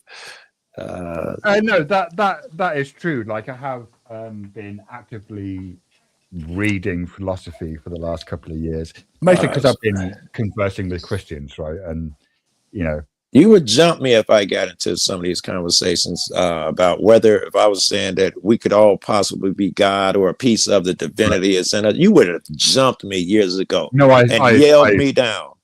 Yelled at me. I still would. But now you see just now. the philosophy of it. It has nothing to do with God's per se. It's the philosophy of a thing, and you're willing to engage that shit. It's the same thing. I'm still making the same arguments that I made 5 years ago. It's just that those arguments are now backed up by studying. I think they are sharper too. I think they are more. Oh yeah, they're definitely sharper. I've definitely improved.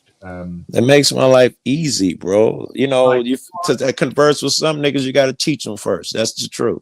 Yeah, you know, it sucks, right? Yeah, I think like when we first met, I think like I was still, I mean, I still am a beginner, but back then I was even much more of a beginner in that the only kind of thing that I could really identify was when someone was using a fallacy against me that I recognized. Right. And at that point in time, you would because I was still really new to this sort of thinking, I tended to try and identify the fallacies as they were being used against me. And I think that quite impressed you in that in one of our first interactions, someone made some comment. It might have been the guy who had "We the Leeple" tattooed onto his arm. What was his name?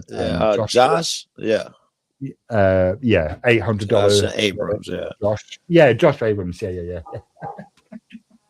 That dude was the bane of my existence. That dude gave me so much shit. He's the bane of your existence. He was when I first began. He's the guy who would have introduced me to Kate and them and shit because he was just he was like taking my emails. I went after his girlfriend, who he told me it was not his girlfriend. So I met her in real life and bumped her and set up to go to a hotel with her. He found out, and you know, he didn't call. I didn't talk to him. Next thing I know, he's live, and he done took our text messages, and you know, he's going in and talking about how shitty I am, and I was brand new, man. The anxiety, and then then every fucking body. I would have met Teresa and them, all of them, would have came in, shitting on me in one fashion. All that's through Josh. All of that started through Josh. Right. Okay. Anyway, that dude it was a growing period. Right now, I'm not the guy I am without having the really hardest fucking people give me shit in the beginning of my days. So I don't have the philosophies and the tough skin that I have now. So I guess he helped me. That would be part of the God is all, whether it's Jesus or the Jesus energy of the name you gave, or the devil, or the negative energy, whatever name, yin and yang, whatever name you want to give it. That was God playing that role where he has to grow you a bit through a hard lesson. So I guess I can't be too mad at you. Right. Is that what God does? It does. That's the whole purpose of here on this realm. It looks like. Does he use other people's suffering to teach you a lesson? Yes. All of the things would have evil. many reasons. Yes. Then he's evil. Or you don't know what suffering really is, right? No, Joe, I do. No, just because if your God, uses suffering to teach the individuals who are not suffering a lesson, right? That's evil. It's brilliant. Why is that evil? Here, Sure. let's say here. I'll give a why. Let's imagine that you have parents. Yeah. Right? Let's also imagine that in order to teach you a lesson, I talk to your parents. Yeah. Is that good? Well, it could be good or negative. So I haven't heard the rest of it, right? Just what you're doing No. there. That's Just it. teaching a lesson. Yeah, teaching a lesson, right? Yeah. So is inflicting pain on, let's call them innocent people, for want of a better word, right? Is inflicting pain on or unconnected people. I mean, they're connected to you, right? But unconnected to the thing that is causing them pain, right? Is inflicting pain on them to teach you a lesson. Is that good or bad? Because I would say that's bad. I can tell. Again, we're going to go back to this definitional thing and the way you look at a thing. And it's maybe a little more conversation than you're willing to endure. No, Joe. There is no conversation on this sort of topic I am not willing to endure. I love these sorts of conversations. What are you saying? Right, let me take a pill. Try to remember where we are. Let me take a nasal pill, whatever your Sudafed. Right. I'm tired of sniffing. Give me a second. See, here's the thing. Whilst you're taking your pill, I'm going to put it to you that any moral statement whatsoever, such as I don't know, cruelty is wrong, right? That statements such as this are they're truth apt in that they can be true or false, but they are all false. And when Joe gets back from whatever he's doing, I might have to repeat that. Let's see how that goes. He's back. Did you hear that, or do I need to repeat no chance. I was in the bathroom looking for a Sudafed. Yeah, cool. So the argument that I'm going to present to you is one put forward by an Australian philosopher called J.L. Mackie. Okay. And it can it's largely a response to one Christianity and the idea that morality is objective, but also to an earlier kind of branch of philosophy, analytical philosophy, it was called, a kind of their view on ethics, or at least an English philosopher's view on ethics called A.J. Ayer, and his view was moral emotivism. So Ayer's view was that moral statements such as cruelty is wrong, they are not true fact. Right? Well, that's where I'm about to go. That's where I'm about to argue. So, yeah. He would say that the statement "murder is wrong" is neither true nor false, because it can't be, and that whenever anyone says murder is wrong, what they're doing, or cruelty is wrong, what they are doing is expressing how they feel, like they're expressing an emotion about being cruel, right? So saying cruelty is wrong is a bit like saying boo to cruelty, along kind of joined with don't do that, right? Where saying kindness is good is saying yay to kindness, combined with do more of that. Right. I understand. And I'm about to go down there. When I say you don't understand the definition of the word, whatever it was, I'm about to say kindness. No, that's cruelty. We'll start with you are identifying it as one thing. Anyone who does that must be a horrible guy. Anyone who does this act, therefore, there must be a definitional problem with cruelty. If this is the part where I say it might take a second to understand this concept of the way I use it. It's not a real thing, but if all you have is you and your perception of things, which is woefully, admittedly, and recognizably woefully inadequate. You're an ant trying to understand an ocean type shit. But through your perceptive abilities, you say this thing is cruel. You see one part, one aspect of it. What if, when we zone out and you can see the entire ocean simulation, whatever the fuck life, whatever it is, you see that part. Hold on, Chief.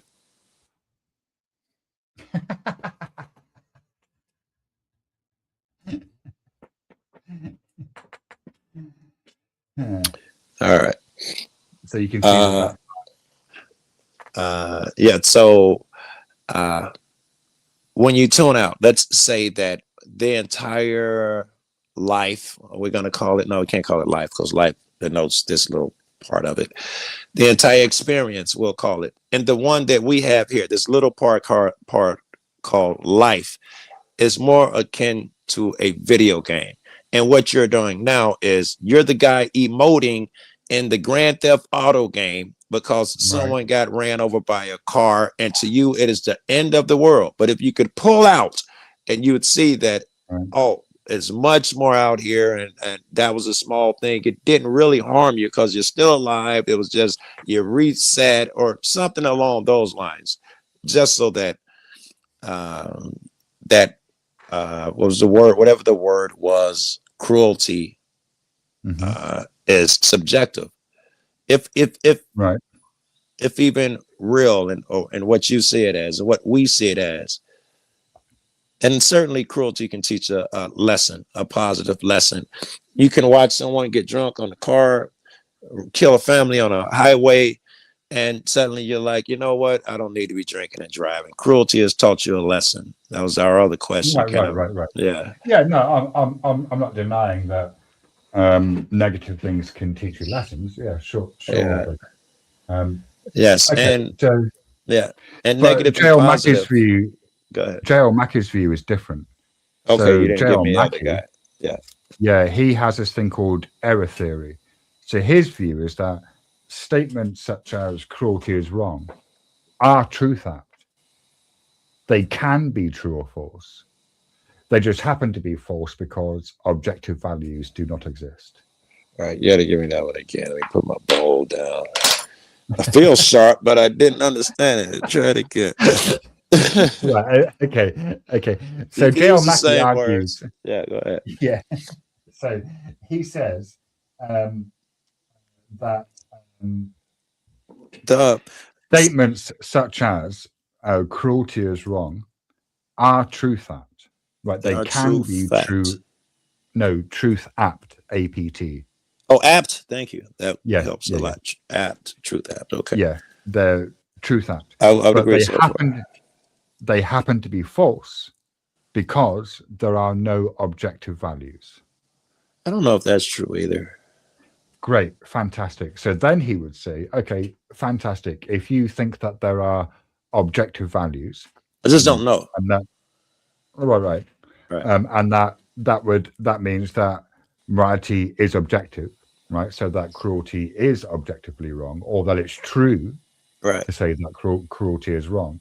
Right. Then you are then faced with an odd situation where behaviors would have a property of ought to be done or ought not to be done. Right. Which and they'd make have them, to, it's rigid, rigid. Well, it's not that it's rigid, that's the problem.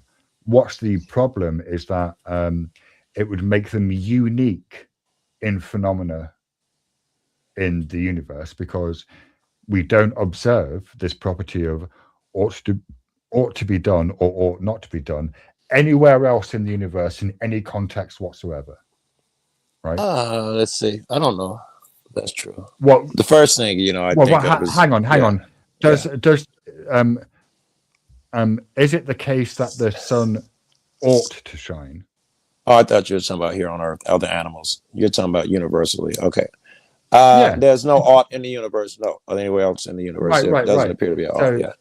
Right. So if there's no ought in the universe, then there are no objective values, right? There are only subjective values. Agreed. So J.L. Mackey's view is if there are no objective values, the error theory, what I just described to you about the ought to be done or ought not to be done, this is his argument from queerness being oddness rather than gayness, right? He's saying if morals were objective, they would be metaphysically queer, because they would have these properties of ought to be done and ought not to be done. And what exactly are those properties, right? But he then goes on to say there would also be epistemologically queer, or odd, because we would need a faculty by which we could discern Right.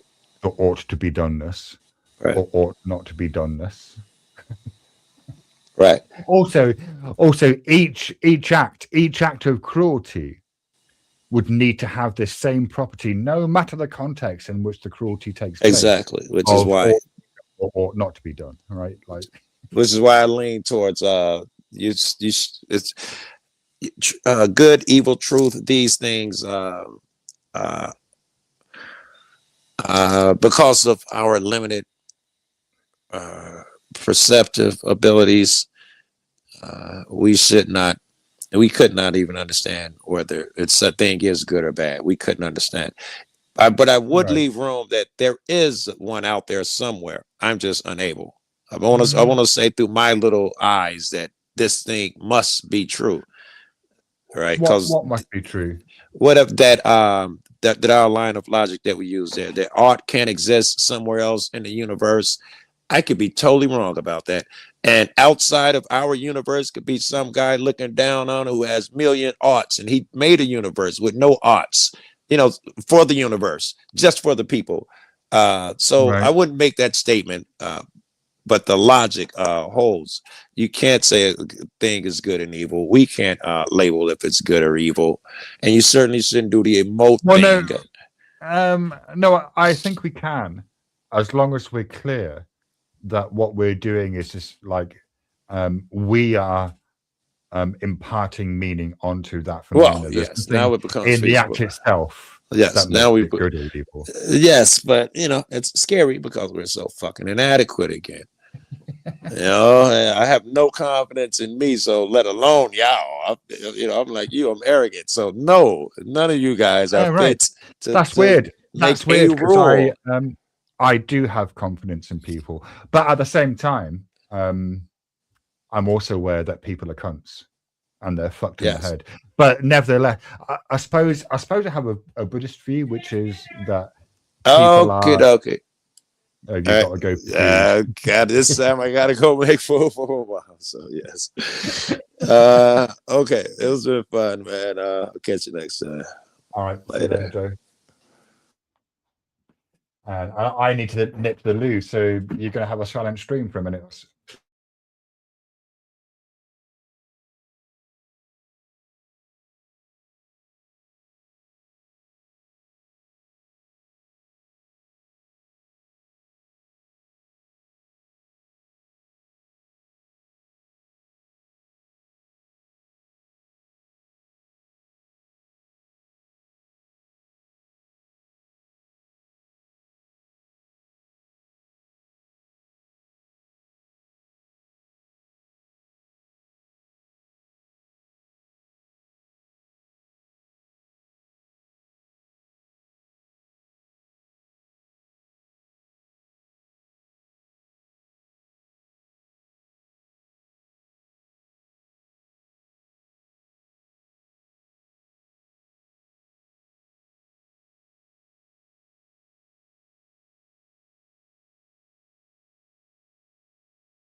Well, I mean, maybe I should wrap this up. It's been going on for 4 hours. And it's 1 o'clock in the morning, so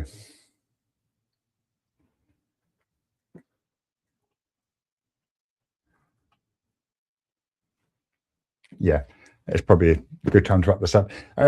So thank you for watching, and I'll see you later. Bye.